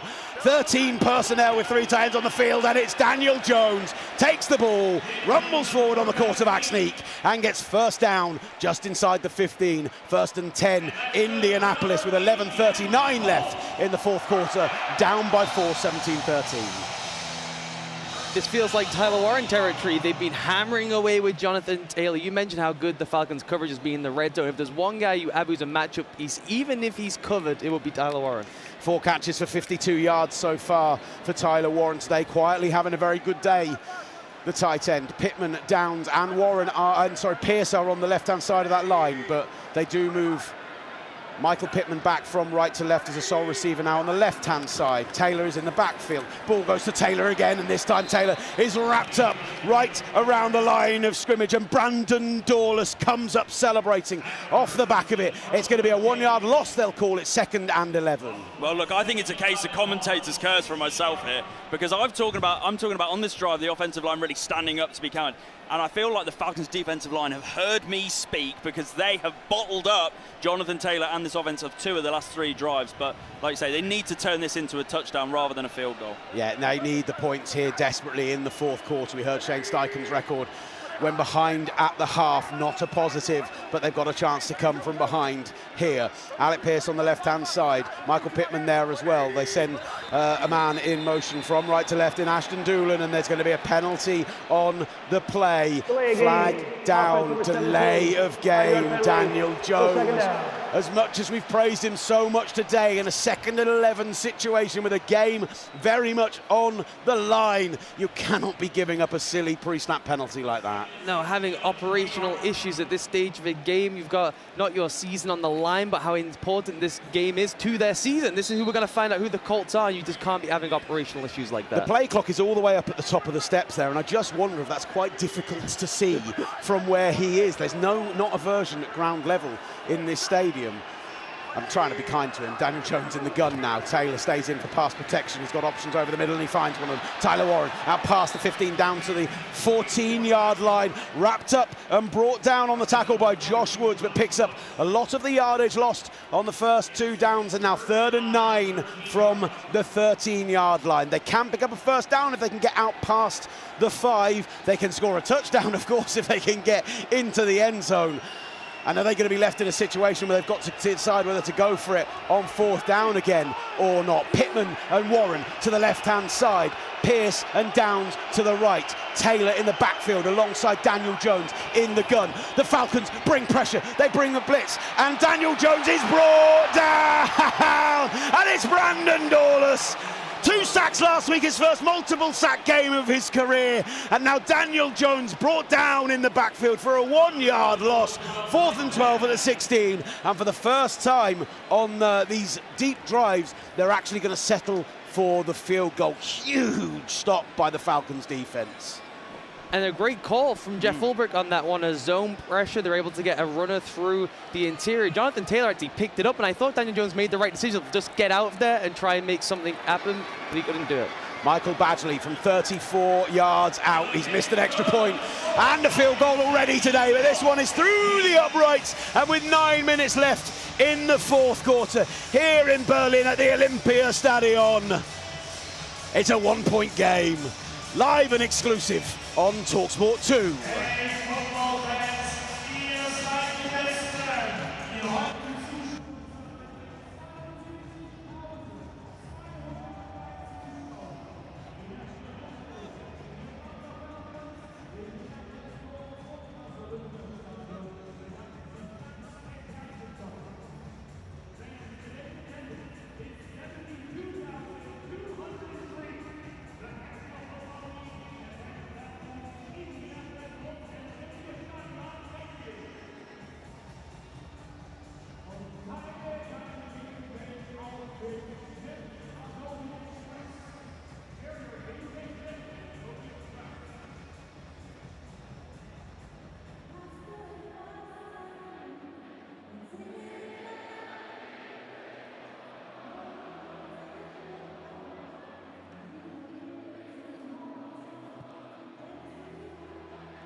NFL Live on TalkSport 2. One of the fun things we've had today with this game is that we're right behind the TV cameras, but the guys who are like not the main shot for the game, but the ones that kind of pick out all the crowd shots, etc. It's very fun. Watching them operate is sensational. These guys are incredible. And yeah, the band right now playing a bit of 99 Luftballon in Berlin to get the German crowd going. Although singing in English was a little bit disappointing. Sing the German version, come on.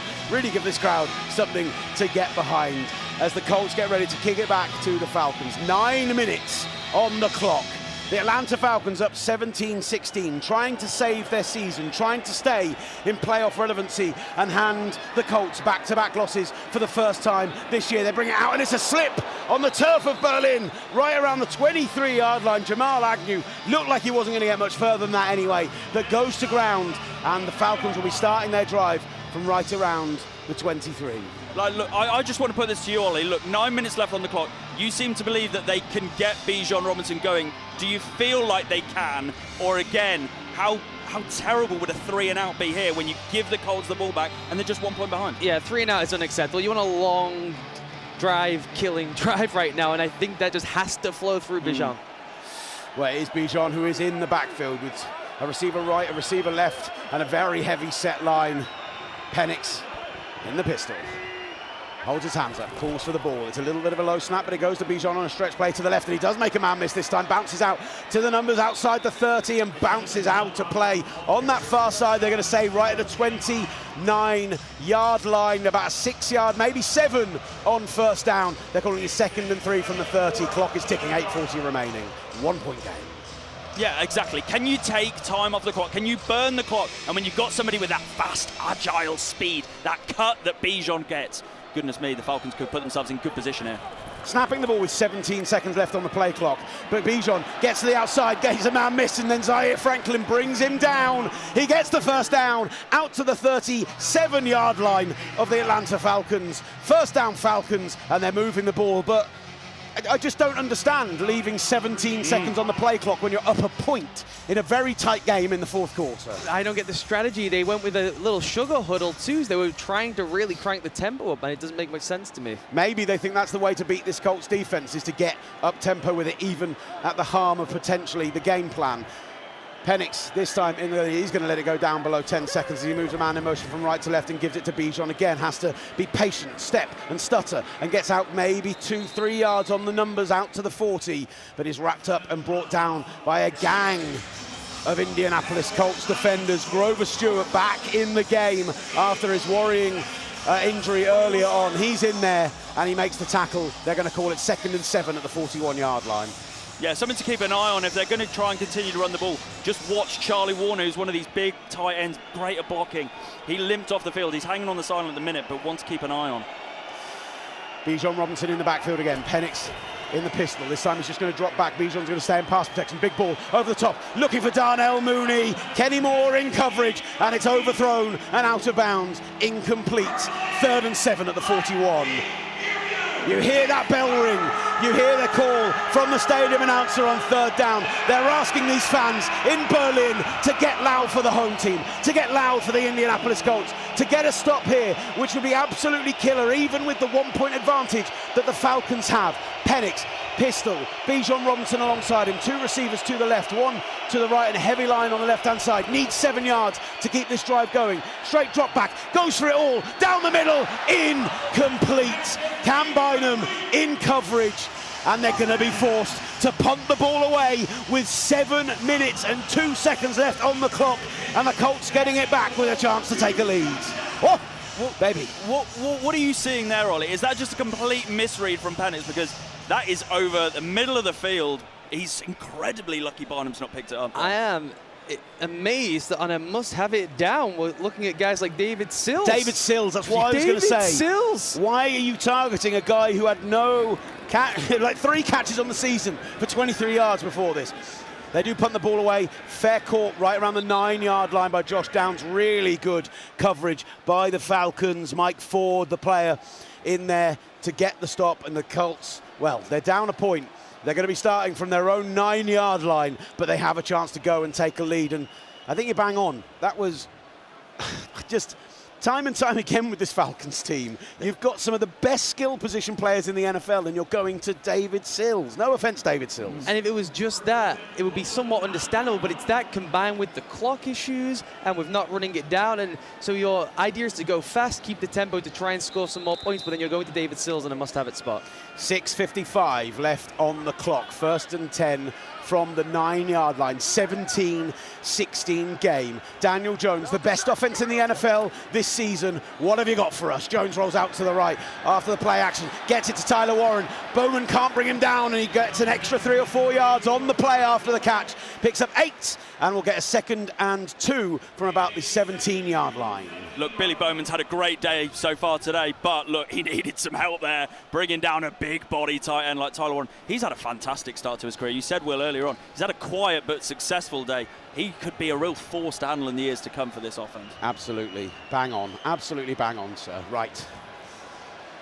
Under centre now, Daniel Jones has Pittman going in motion, has Jonathan Taylor in the backfield, gives it to Taylor up the middle, gets the yardage needed for the first down, maybe a yard more. He's bounced the outside, they haven't brought him down, out to 30, 35, 40, 45, 50. Taylor could go all the way here. He's got 2 blockers, he's going to go all the way. 10, 5, touchdown Colts! Jonathan Taylor! Unbelievable! And with that, he breaks Edgerrin James' Indianapolis Colts rushing touchdown record.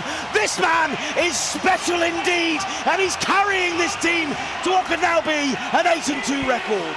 Oh, you want some juice on the ground? And goodness me, Taylor has done just that. I don't know how he's managed to escape. It looked like he was balled up. It looked like he was stopped, and he bounces to the outside, and he's just got room to roam. And goodness me, wow, what a play. And it looks like they're going to go for 2 here, Will. Absolutely the right decision as well with the situation as it is. 22-17 game, a 2-point conversion makes it a full touchdown game. Watching it back, they had such an opportunity in the middle of that Falcons defense to wrap him up. Taylor bounces off Quentin Nelson, bounces to the outside, and now Daniel Jones in the gun, sends a tight end in motion from left to right. He's got Taylor alongside him, he's going to just take a straight drop back, goes for Taylor, looks for him in the end zone, and that's going to be broken up. And it's going to be a 5-point game, 22-17. Failure on the 2-point conversion. Well, they only took 53 seconds off the clock. Maybe they would have wanted a little more than that. But it doesn't matter when you've got Jonathan Taylor rumbling for a touchdown. Absolutely unbelievable play. 83 yards he went. He's now 210 for the day. He is the man that makes the Colts go. And credit to Alec Pierce again on that play, and Tyler Warren. They were busting a gut to get down to blocks, the closing safety, to be able to turn that into a score rather than just a 50-yard, 60-yard shot run. That's all Taylor. That's all vision and balance and patience and explosiveness. But Alec Pierce and Tyler Warren breaking down the field to get the key blocks. And that's what I love. I love receivers doing that dirty work. Yeah. And like you can have all the skill sets that you want, but doing that dirty work on the ground, being able to force those blocks. Alec Pierce once again having a great day. Again, this is not due to the fact I spoke to him on Friday. I just want to make that clear. That luck is not because of it, but goodness me, now the Falcons, this offense has not clicked in this second half, and they've got a big drive now to even just resurrect this performance. Do you know what the worst part of that is? Jonathan Taylor just bounced off the line, ran the ball 83 yards for a touchdown. I nearly ran out of breath talking about it. Brought out of the end zone. They're going to try a return out to the 25, down to nearly the 30-yard line, but wrapped up. And you've got to say, this defense are feeling themselves. This special teams are feeling themselves as Jalen Jones high steps off the field after stopping his man at the 29-yard line. And that's where the Falcons will go for. Second half possessions for the Atlanta Falcons. They had the field goal where they went down the field. They managed to move the ball 44 yards before the field goal. Since then, 3 and out, 1 first down punt, 1 first down punt. That's 3 straight drives where they picked up 2 first downs total, where they picked up less than 40 yards, and where they've been forced to punt the ball away 3 times. The Colts defense have shown up in a massive way in this second half, but with 5:57 left on the clock and the Falcons breaking the huddle, what can Michael Penix, what can Bijan Robinson, what can Zach Robinson and this Falcons offense provide? Pistol again. Calls for the ball, sees something he doesn't like, makes a check, brings Drake London inside, forces Sauce Gardner to drop off, straight drop back, goes to London, over the middle, out to the 44-yard line, wrapped up and taken down, but he didn't like what he saw. He moved things around, and whilst Nick Cross did bring London to the ground, it's a big pickup on first down. Had to have that one. I mean, they've done nothing through the air in the second half. Michael Penix just his 10th completion of the day. They had to get one pop play to kickstart the drive. 15-yarder out to the 44.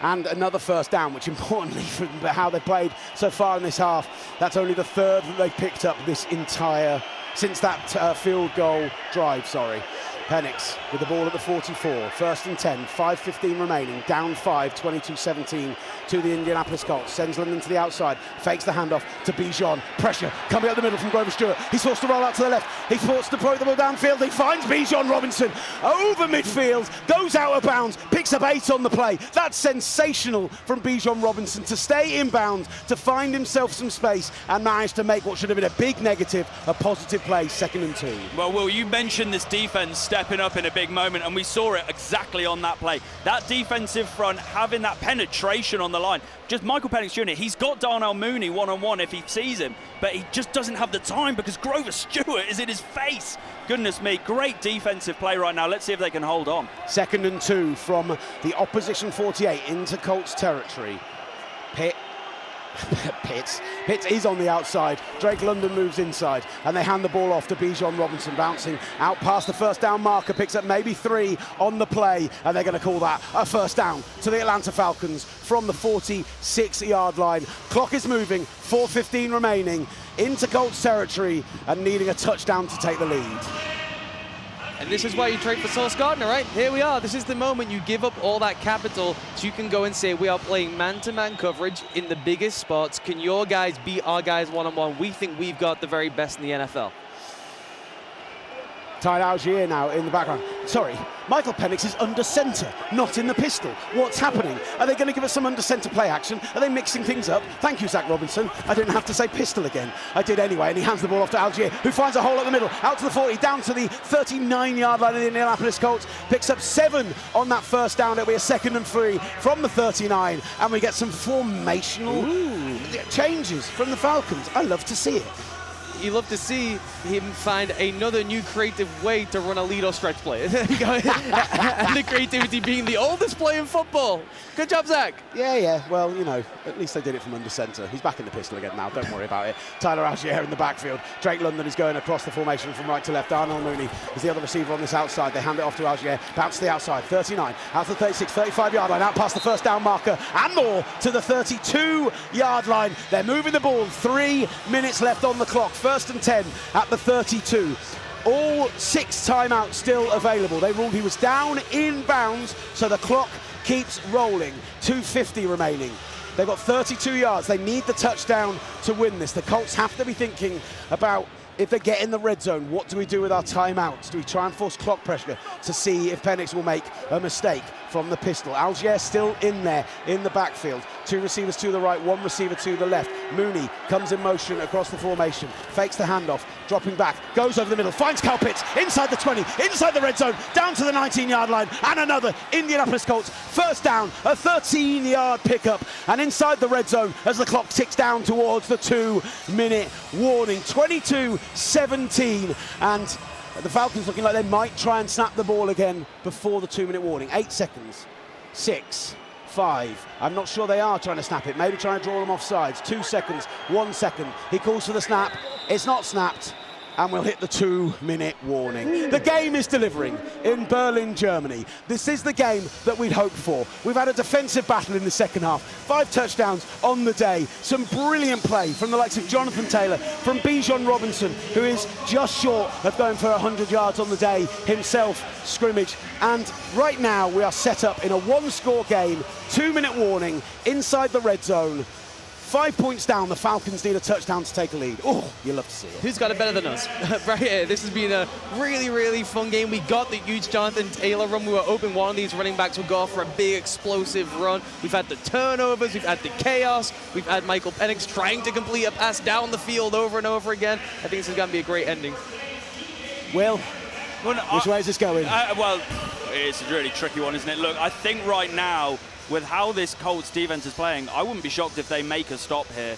I really won't. Look, I don't know what you think. I love the idea of Kyle Pitts. I think everyone has ever since his inception in the league, coming in as a high-round draft pick at that position, and we've really failed to see that movement. But look, I think he's getting a lot more opportunities this year, it feels like, compared to the likes of, like I mentioned, Darnell Mooney, who had a big year last year, but he's just unable to take that into this season. Michael Penix Jr. knows who his targets are. He knows it is Kyle Pitts. He knows it is Drake London. For some reason, he thinks it's David Sills as well right now. but what we are seeing out in the field, this is a big drive for the Falcons season overall. You win this, your next 3 games, the Panthers, the Saints, the Jets, you have a real opportunity to get back into the playoff mix. Right now, their season's on the line, I believe, in this drive. This is the moment for this coaching staff. Oh, I love it. Will Varney, you're hearing there. He hosts our 9 o'clock games normally, but he's not doing Rams Niners later tonight.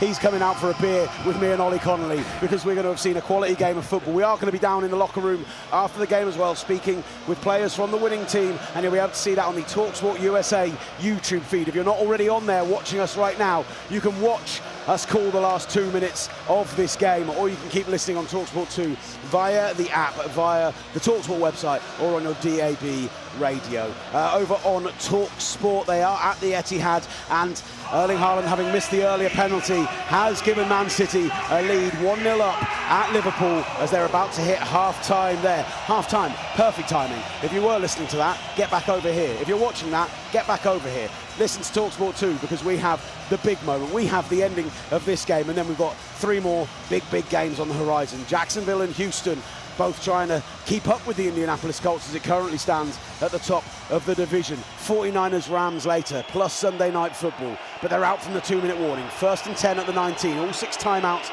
still in play. Penix in the pistol, Tyler Algier in behind him.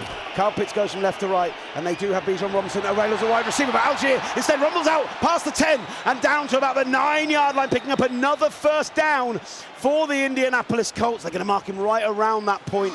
Let's see if they do move the chains for him, and if they do, 1:54 remaining. Indianapolis have taken their first time out, so they're preparing for the Falcons to score. Yeah, and the right decision. You need the clock in this time is the key. Clock equals plays, and so taking this out there is good strategy from Steichen. They are going to call it a first down, so 1st and 9 on the 9. 1:54 remaining. The Colts still have 2 timeouts, so they're only going to be able to stop the clock a certain amount. Darnell Mooney in, Kyle Pitts in. You pointed to something. Bijan Robinson walking off the field.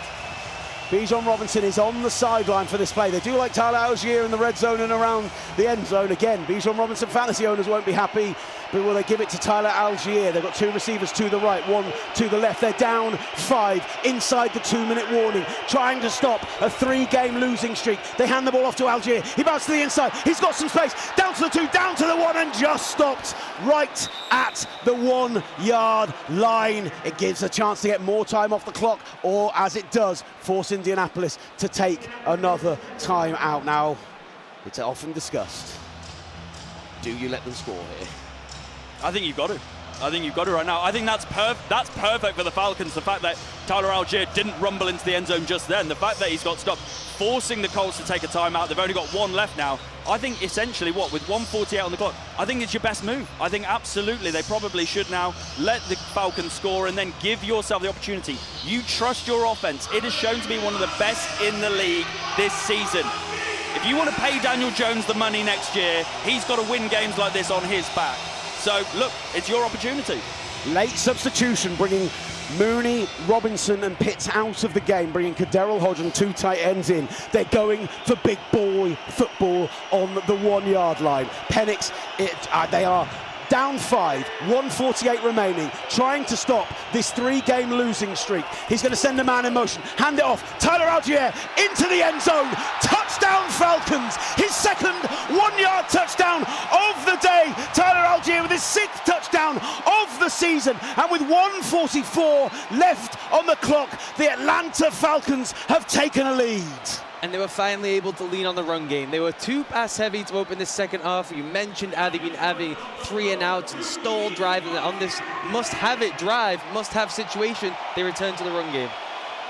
That same play again, but they do bring the skilled position players back in for what is going to be a 2-point try to try and make this a field goal game. 23-22, 1:44 on the clock. The Colts still have a timeout as well.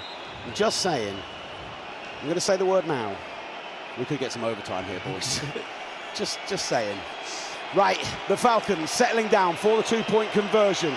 Charlie Werner is in the backfield alongside Michael Penix. Bijan Robinson split out wide off the line of scrimmage. Mooney goes in motion. Pitts and London available as well. He looks to Drake London, and Drake London brings it in on the far side, up against Sauce Gardner. A lovely route by the superstar wide receiver, and that 2-point conversion makes it a 3-point game with 1:44 remaining, and we got what we were promised, a banger in Berlin. Oh! A one-on-one shimmy shake to send Sauce Gardner to the ground, decleated by London. Look, you said it earlier on, Ollie. You said this is why you trade for Sauce Gardner. You said these are the moments, when you've got to go and win the game. One-on-one there, covering against Drake London. That slip, got shaken out of his boots. 2 first-round picks. Just think about it. Just think about it. Well, look, right now, 3-point game, and you have to say Michael Badgley hasn't had the best day today in terms of kicking. Sorry. I know there's important football going on. We've got to talk about what's happening on the big screens. They are playing the audio of Freddie Mercury at Wembley at Live End doing the "Ew, Dale." But on the screen is a mouse sat on a brick inside the Olympiastadion calling for the crowd to do the call and response with him. I have no idea what that was about. It was one of the weirdest things I've ever seen at a sporting event, and I absolutely loved it. As the Falcons kick the ball away, and the Colts are going to bring this one out to the 20. 25, he has got a crease. Bounces outside, Amir Abdullah to the 40, the 45, down to the 50, and finally brought down at the 49-yard line. They get into plus territory. A 50-yard kickoff return, and down 3 with 1:37 left on the clock. That's a huge play for the Indianapolis Colts. They're almost already in field goal range. Oh, Falcons special teams, got to step up, please. We saw it earlier on with Josh Downs, where he was able to run through for a big game. And just then, when you're thinking, stop them, be able to put this Colts offense back. What a big gain. Great field position. We've had some great games this season. The International Series has been an absolutely cracking this year. And this one might be the best of the bunch. Jones in the gun, one back alongside him is Jonathan Taylor. He's just going for a straight drop back, looks for Tyler Warren over the middle, and it's broken up and wrestled to the ground by Caden Ellis. The Falcons fans in the stadium think that should be a catch and a fumble, but they rule it incomplete. 2nd and 10 from the 48. Goodness me. I thought Warren had brought that in then. I thought he had. I thought that looked like a football move to me. Well, they're always looking for the football moves. I guess if, as the ball comes in, if Caden Ellis has already got a hand on the ball and has forced it out... Is there a challenge coming here? Well, it can't be a challenge because inside the 2-minute warning, but... New York taking a look. New York might be taking a Previous look. play is under review. They are. They're taking a look. I am going to sit down. I'm sorry for on the stream, that doesn't look as good. And I'm going to watch this on my screen down here as closely as humanly possible to see if we think this is a catch and a fumble. And as the Falcons defense gone and won this game of football, I think that might be. He catches it, holds it, does a full spin around, and then Caden Ellis rips it out. I think the only argument is that Caden Ellis has his hand in the whole time. Let's watch it from this angle. Brings the ball in, pins it against his helmet, tries to bring it down with his right arm, with Caden Ellis absolutely all over him, and he strips it out and it drops down. The Falcons sideline is celebrating well. I think this is going to be ruled a fumble and recovery. And if that is a fumble and if that is a recovery, that's absolutely huge. That is sensational. It's Brandon Dawless of all players, the 6'3", 295 interior line behemoth who got across and managed to bring that ball in. And while the Falcons The Falcons' defense are still on the field. The Colts' offense are still on After the review, field. the ruling of the field stance is called. It's an incomplete pass. I think that's very, very tight. That's the kind of play that changes seasons. And the Falcons fans in this stadium boo the decision. But we're still on for the Colts comeback. 2nd and 10 at the 48. 1:32 left on the clock. 25-22 game. Daniel Jones approaches the line of scrimmage as they start the play clock and changes the play at the line. Jonathan Taylor alongside him in the backfield. 2 receivers to the right, 1 to the left, and a tight end in the slot. Takes the ball, drops back, looking for the shot downfield. He's wrestled down at the 40. He's brought down. Caden Ellison on that one. James Pierce Jr. as well. Daniel Jones for a huge loss of 12 yards on the sack. And now a 3rd and 20 from the 42 with the football game on the line. The Colts call their final timeout. And Daniel Jones just gave his line the classic disappointed face. Not angry at them, disappointed. There was a clear free runner coming through the interior. Again, that has been a pretty consistent theme. Jones has done a really good job of being able to keep his eyes downfield and escape some of that stuff, but they have been able to overwhelm the Colts up front throughout the game. Wow, 3rd and 21 now to get yourself back into potentially field goal range to tie this game up. The line to gain is the 38-yard line. They are at their own 41. Jones in the gun, down 3, trying to avoid losing back-to-back games for the first time this season going into their bye. Daniel Jones drops back. He has deep options. He has time in the pocket. He ends up having to bring it down. He ends up having to scramble. He's got a blocker in front of him, Jonathan Taylor. Gets out past the 50, down to the 45 and pushed out of bounds. 2 yards short of the line to gain. Picks up 19 yards on the scramble. And we're now going to have a 4th and 2 at the 40 for the game. What a no yes from Daniel Jones. He kept looking, he wanted to pull the trigger, No, don't do it, Daniel, don't do it. And then he took off and was able to find some space to be able to get them into a 4th and short situation. Oh, unbelievable. Eventually pushed out of bounds. Do you know what? Jesse Bates comes all the way across the formation to push him out of bounds because the blocking was sensational downfield. 4th and 2 then. Game on the line. Trying to avoid losing back-to-back games for the first time this season. He goes empty. Daniel Jones in the gun. Has quick options over the side. Goes to Tyler Warren. Warren brings it in. First down and goes out of bounds at the 30-yard line. We thought he'd fumbled it 2 plays earlier, and instead he beats Billy Bowman on the 4th and 2, gives the Colts a first down, and with the clock at 1:11 remaining, it's a 3-point game, gents. And Bowman is in as good a coverage as you could ever possibly hope for. Tyler Warren is just too big of a human being. Daniel Jones puts the ball in a perfect spot just away from the frame, and he can pull it in. Brilliant, absolutely brilliant. 3 receivers to the right, 1 receiver to the left. Jones in the gun with Jonathan Taylor alongside him. Caden Ellis showing the blitz. Has to drop back out. Is he going to come with the pressure? No, they bring just 4. Jones drops back, goes for a deep shot, looking for Alec Pierce, double covered, but throws it out of bounds. Used the sideline as a defender there. And that's going to be a 2nd and 10 from the 30. I mean, let's talk about it, right? They've missed field goals in this game. They've missed an extra point in this game. They've got a chance, if they go for the field goal, they're going to be tying it up. But right now, it would be a 48-yarder.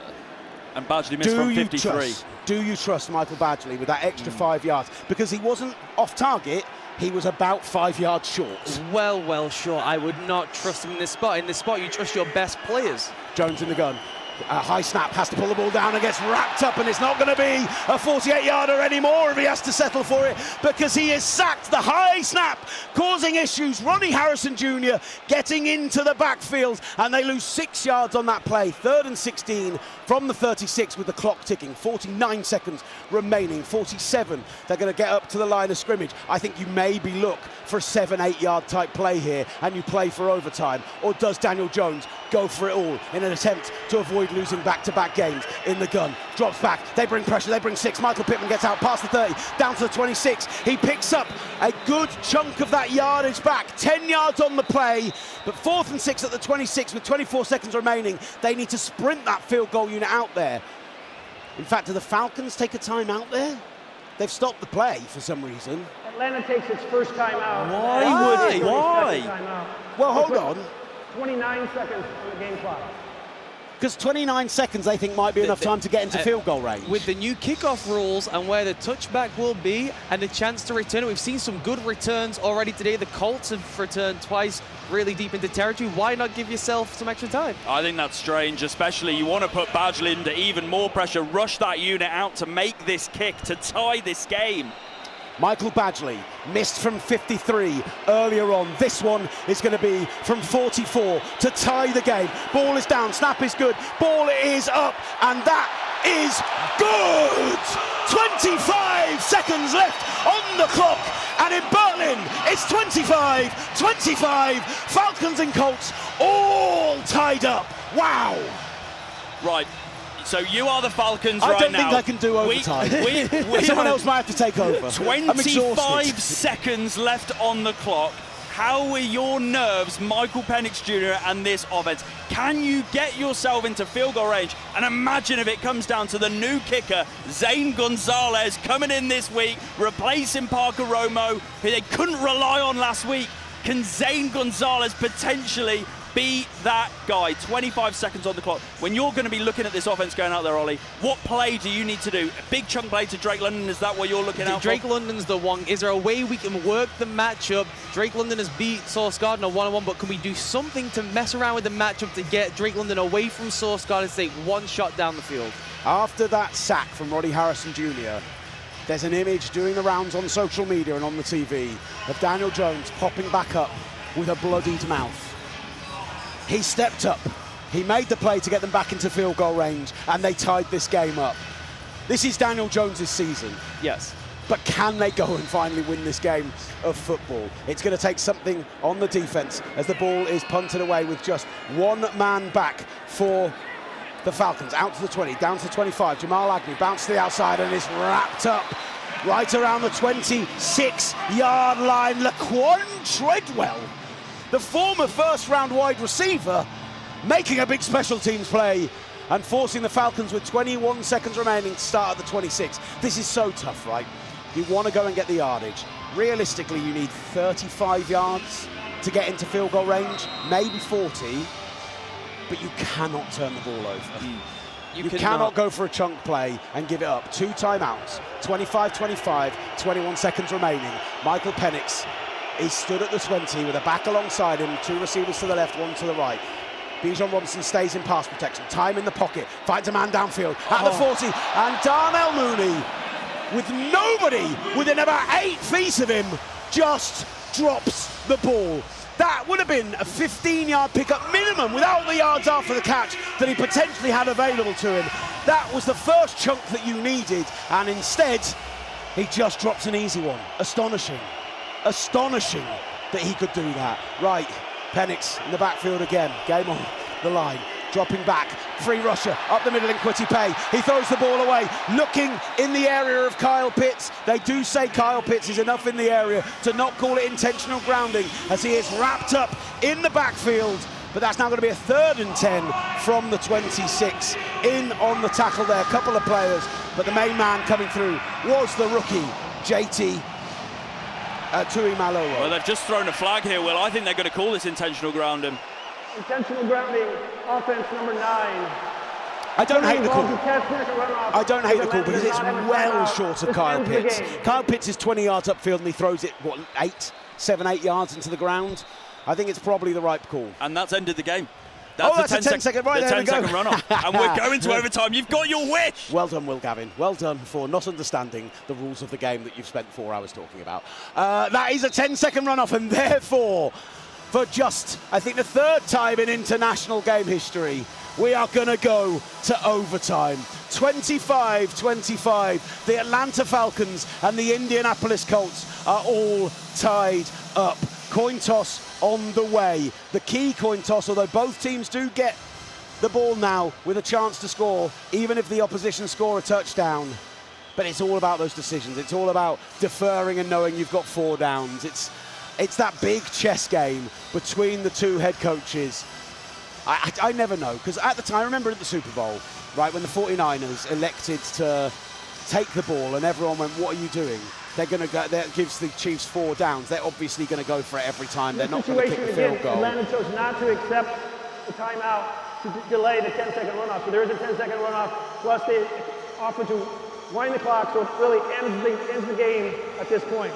End of regulation, we'll roll to overtime. I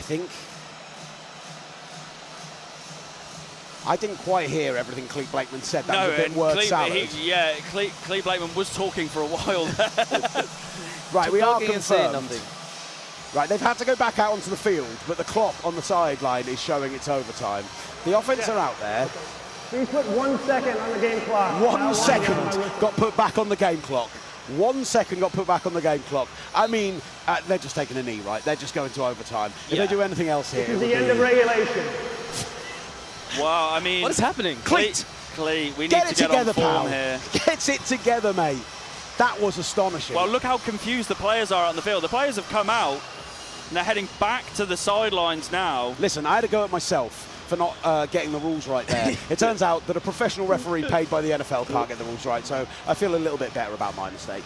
But look, it goes back to that key point that when you are at Indianapolis and you are going to be aggressive and you are going to do that trade that they did this week, 2 first-rounders from Sauce Gardner, these are the players that you rely on in big moments. So heading into overtime right now, the Colts can move to 8-2. Like, this is a huge opportunity for the Colts. They have the bye week and then they've got the Chiefs. And I feel like now we're really going to see whether this team can be not just a playoff contender, but an actual Super Bowl contender as those captains head out to the field ahead of this big coin toss. Man City 2, Liverpool 0 now. Nico Gonzalez scored the second. Overtime. Right. Regular season, we're going to play up to 1 10-minute period. Both teams are going to have an opportunity to possess the ball. We're each going to get 2 timeouts, and any replays will be handled upstairs in the replay booth, okay? Today's coin again, the Berlin symbol is heads, the 2 side is tails. The Berlin symbol is heads, 2 side is tails. Indianapolis should have been team, it is your choice. Tails is the call. It is tails, you win the toss. You want the ball. So you're going to kick. Like this, kick around the front. Zaire Franklin gets the coin toss and elects to receive the ball. Now, just to come back what I was saying, right? People say, why are you taking the ball? You should defer, because if they score a touchdown, you know you've got 4 downs, you're giving yourself a better chance of success, right?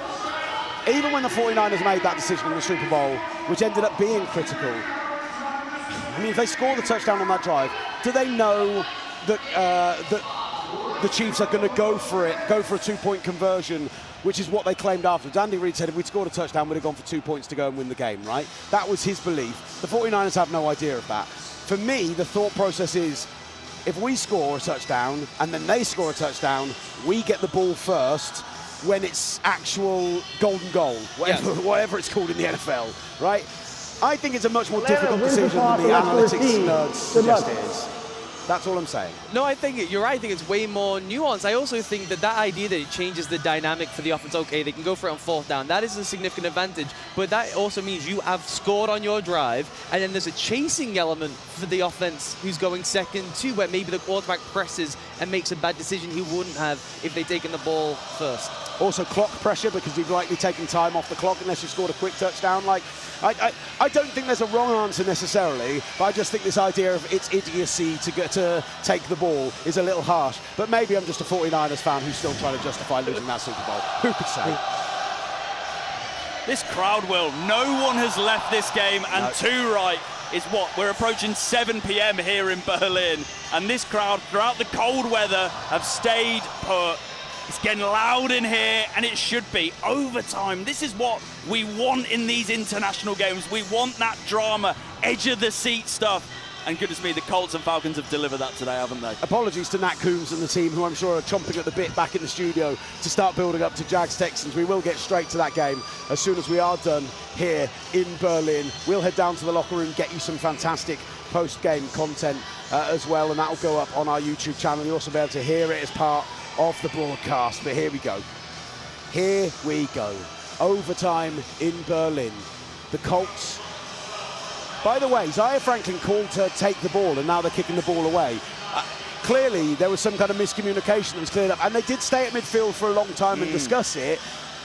So it is going to be the Falcons who start with the ball. As Badgley kicks it away, it's going to go right towards the end zone, and Jamal Adams going to bring it out to 10, 15, 20, 25. He's touched right around there and then hit right around the 29-yard line, driven back into the ground And there's some massive afters going on further down the field. Making the tackle was Segun Olobi, but right around midfield, Laquan Treadwell, and I didn't see who it was for the Falcons, I think possibly Mike Ford, were having some serious handbags. There's a little wrestling action broke out. You know I'm a fan. You know I'm a fan. There was some body slams going on in Berlin. Right, here we go. I'm getting myself into overtime form. 9:55 on the overtime clock. 25 apiece, 1st and 10. The Falcons will be starting at the 30-yard line, and Michael Penix is in the pistol with one back in behind him, Bijan Robinson, a receiver to the left and a receiver tight to the formation on the right. Now Kyle Pitts goes and joins that and goes into the slot on the right-hand side. Penix calls for the ball, hands it off on a stretch play to the outside to Bijan Robinson, and he only picks up maybe a yard on the play. 2 if they're generous. It's going to be 2nd and 9 at the 31. What we're seeing with this Colts defense, this front being able to stop the run. And look, Bijan on that final drive for the Falcons, that offensive drive, was able to get a couple of nice chunk gains, but ultimately this front has played hard in this second half. And look, there's a risk. Do you get too creative? Do you get too out of your bag and you risk throwing the game away? 31-yard line, 2nd and 9.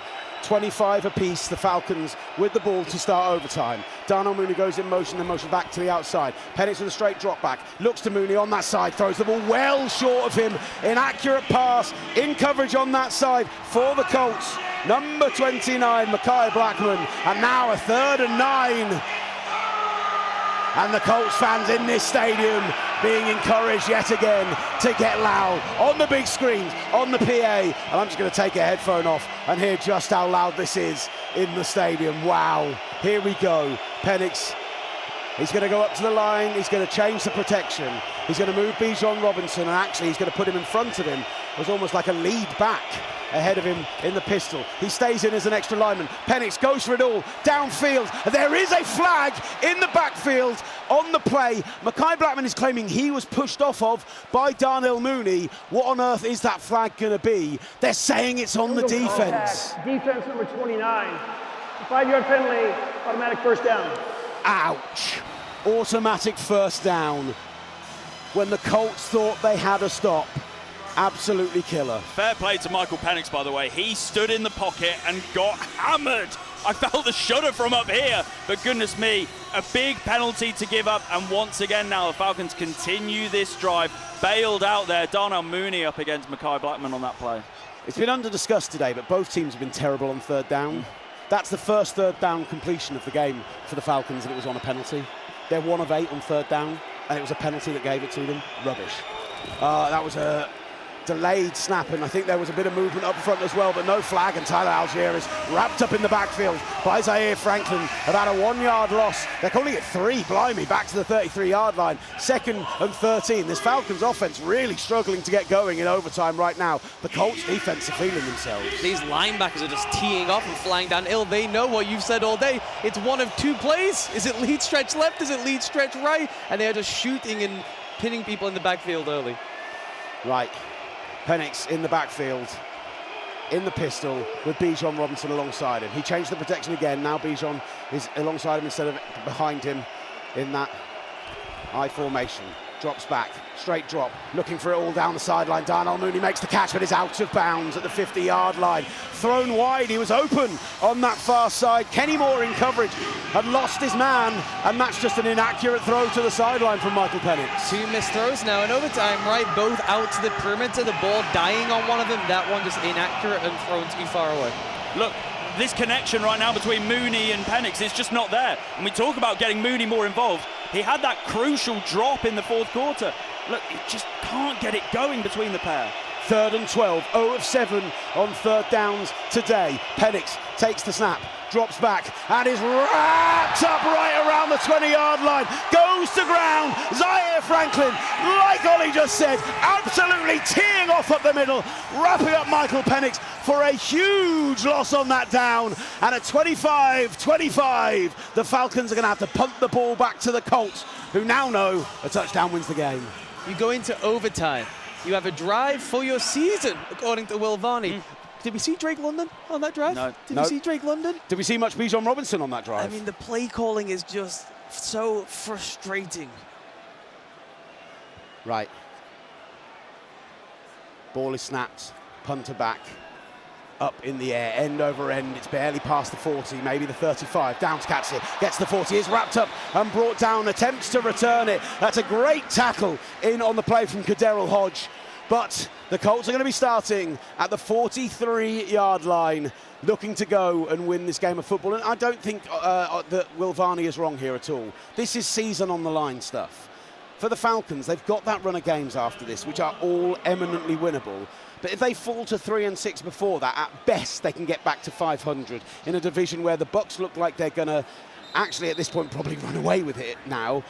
They're playing for a wild card spot, and there are some very good teams in that wild card. One, maybe two teams out of the NFC West. Like, this feels key to me. This defense needs to do something. Daniel Jones in the gun. Back alongside him is Jonathan Taylor. Tyler Warren to his right and a heavy-set line to the left, and that's where Taylor's going to run behind. Bounces out past the 40, down to the 43, maybe 45-yard line. Picks up 2, maybe 3 on that first down. They're going to call it out to the 41. It is just 2.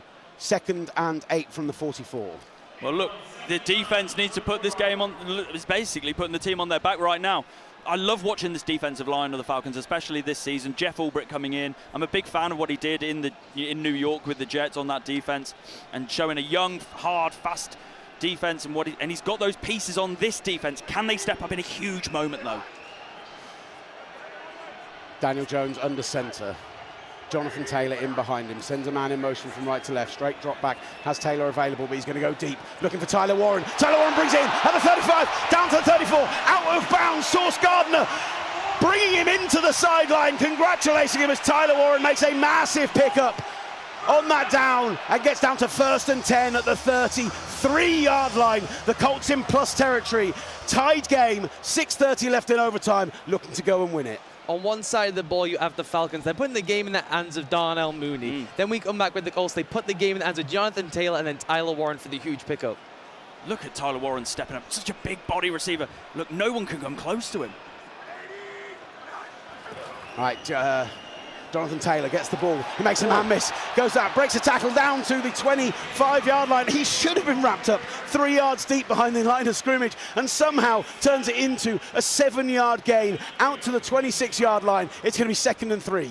Oh, DeMarco Hallams on that play is like a cork out of a bottle. He pops forward, but he just can't bring Jonathan Taylor down. It's that combination of speed, agility, that power.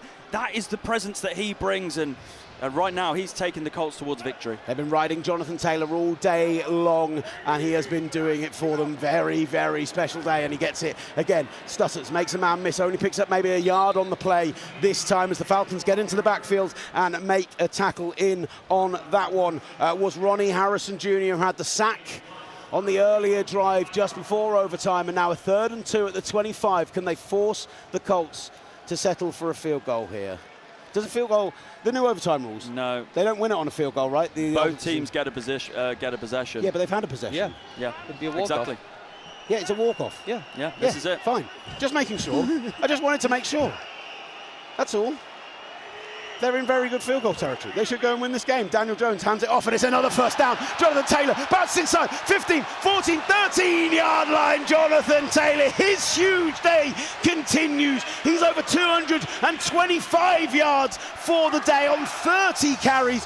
2 touchdowns, and now a first down at the 14-yard line, putting them in chip shot territory to win this game of football and move to 8-2. What a day for Jonathan Taylor. He's able to somehow slip through the tiniest of crevices. Then you get the explosion at the second level. You get the contact balance. You get guys bouncing off him when they try to tackle him. Might not even happen to settle for the field goal right now. He might just go in all on himself. Tight end in motion, hands it off to Taylor again. He's a little bit patient, makes a man miss, gets up the middle, eventually wrapped up and brought down by Xavier Watts, but not before picking up 5, maybe 6 on the play inside the 10-yard line. They're going to call it 2nd and 4 at the 8. 4 minutes remaining, and barring a Michael Badgley missed field goal, I think the Indianapolis Colts are about to win this game of football. Would you rather put the trust in Jonathan Taylor or Badgley? I just think you keep giving it to Taylor until you're in a 4th down. Like, they could kick it right now. I totally get that. But what if Jonathan Taylor goes in for a 3rd touchdown of the day, right? Like, and they've got right now a fullback in. Tyler Warren is in as a fullback. it now in the offset eye as he moves to the side. Ball goes to Taylor, bounce to the outside, down to the 5, 4, touchdown, Jonathan Taylor, his third of the day, as he goes for over 230 yards, 3 touchdowns, and a walk-off for the Indianapolis Colts in Berlin, who moved to 8-2 on the season after his sensational day. The entire 53, every coach, everybody on the field is gathered around Jonathan Taylor, who has carried this team to victory on German soil. What a day for Jonathan Taylor, what a day for Berlin, and what a result for the Colts. These are the games where you put your best players on the field and they have to deliver in the biggest moments. And they're running back right now. We can talk about this offense, we can talk about the quarterback. This man right now, no wonder people are talking about him in the MVP conversations. We know the history of that conversation, but the year he is having, stepping up from last week where he was limited, could he be bottled up again? No, he's come to Berlin and he and the Colts have put on a show. Wow. A season low 64 yards last week. Today, 32 carries, 244 yards, 3 touchdowns. Absolutely unreal from Jonathan Taylor. He is in the MVP conversation. He is carrying this team, and they are now 8-2 going into the bye week with a trip to the Kansas City Chiefs off the back of it, gents. Well, look, the big thing now is this is a team 8-2. You have to take serious as a Super Bowl contender. We can keep talking about them winning the AFC South. How will they get on the playoff rounds? But right now, the role that this team is on, and for me, what is big, the momentum, the fact that you were able to bounce back from last week. This game could have easily gone against them. The Falcons had multiple opportunities to see out this game and leave Berlin with a win, but it's the Colts who get it done. Look, Ollie, for me, let's assess the Colts first. Are they a genuine Super Bowl contender, or do you still, despite this huge win, have some concerns about their level? I still have some concerns about the Daniel Jones. This is not Daniel Jones' best game of the season. What I will say about this win is it's different to all the other ones. They have just been pasting teams, right? And then when they've lost in close games. I think they're showing there are different ways they can play. We already saw the immediate impact of the Sauce Gardner trade, how it changes the Colts defense stylistically, how it allows them to free up linebackers going tee off quicker than they have done at times this season. So they are a different looking team now than necessarily just being the offensive juggernaut. I don't think they have to go and outscore everyone every week anymore, which was their only real path before, and that's just not really how teams go on to win the Super Bowl. You have to be able to grind out close games. And look, we saw players stepping up in big moments today. You think about that Alec Pierce touchdown where you've got that wide receiver depth that they have, where it's Pittman, it's Downs, they've got Pierce, Tyler Warren having a big game. How he settled into the league. It felt like they were putting it on his back, especially in that final drive and especially in overtime. How impressed have you been with the rookie stepping up in a big way? Yeah, their second half plan was, okay, let's get the ball out of Daniel Jones' hands and let's get big and heavy with Tyler Warren up front leading the way for Jonathan Taylor. Then when it's third down or we've got to have it down, we look for Tyler one-on-one, no matter what. And he was well covered during this game, and it just shows you the size, the frame, the speed. He's such a mismatch piece. Look, he had a phenomenal game. So did Jonathan Taylor, and so did the Colts. But a word on the Atlanta Falcons. I said it in comms just a moment ago that I felt this game, regardless of the following 9 weeks, 8 weeks of this season, this was the game they essentially had to win. Look at the momentum you could build those next 3, whether it be the Panthers, the Saints, the Jets. Those are your 3 games. But right now, they move to 3-6. Are the playoff dreams over for the Falcons? Maybe not, but it's starting to feel awfully like it's getting close to being closed. I was really disappointed in them offensively today. It's the first time seeing the whole operation in person. It just doesn't look quite up to the standard. You have Bijan Robinson going missing for huge stretches of the game. You see Drake London in favorable matchups all the time and not getting targeted with the ball. Penix was off today. He was moving around an awful amount. I just don't think they have the crispness on offense to marry up with what is a really volatile defense. If you're going to have a volatile defense, you have to have consistency on offense, right? You can't be up and down on both sides of the ball. That's how you wind up being a team like we saw today. They can play with anyone in the NFL. They played with Buffalo and beat them. They played with this Colts team, one of the best teams in the league, and were right there to beat them and took it to overtime. It's just they're not consistent enough over the duration of the season. The talent is there. We see it. And what was key, a really good point you made on commentary, the fact that that final drive, we're in overtime, it feels like sometimes this offense can be so predictable, right? And we talk about how they use Bijan Robinson, the usage of Drake London, that reliability, and of Kyle Pitts, and not getting other people involved, not being able to, scheme up people being open. But in that drive, they didn't even look Drake London's way. And that's surprising. Like, you want to put, like the Colts did with Tyler Warren, they put it on his back. There was that trust level there. They have that trust in Drake London. Why aren't you using him in a big spot, in a big moment? Is there overthinking on this offense? And is that holding back, if anything, the personnel that they have at their disposal? I think less overthinking. I think just a lack of thinking. Right. Honestly, it's the most simple, predictable offense in the NFL. They have 1,000 tells. And if you're going to have tells and be predictable, at least make sure the ball is going to your best players. How can you be predictable? The defense knows what's coming, and you're still targeting inferior players. Look, Berlin has been treated to an absolute cracker this afternoon. Goodness me, the Colts and the Falcons both putting on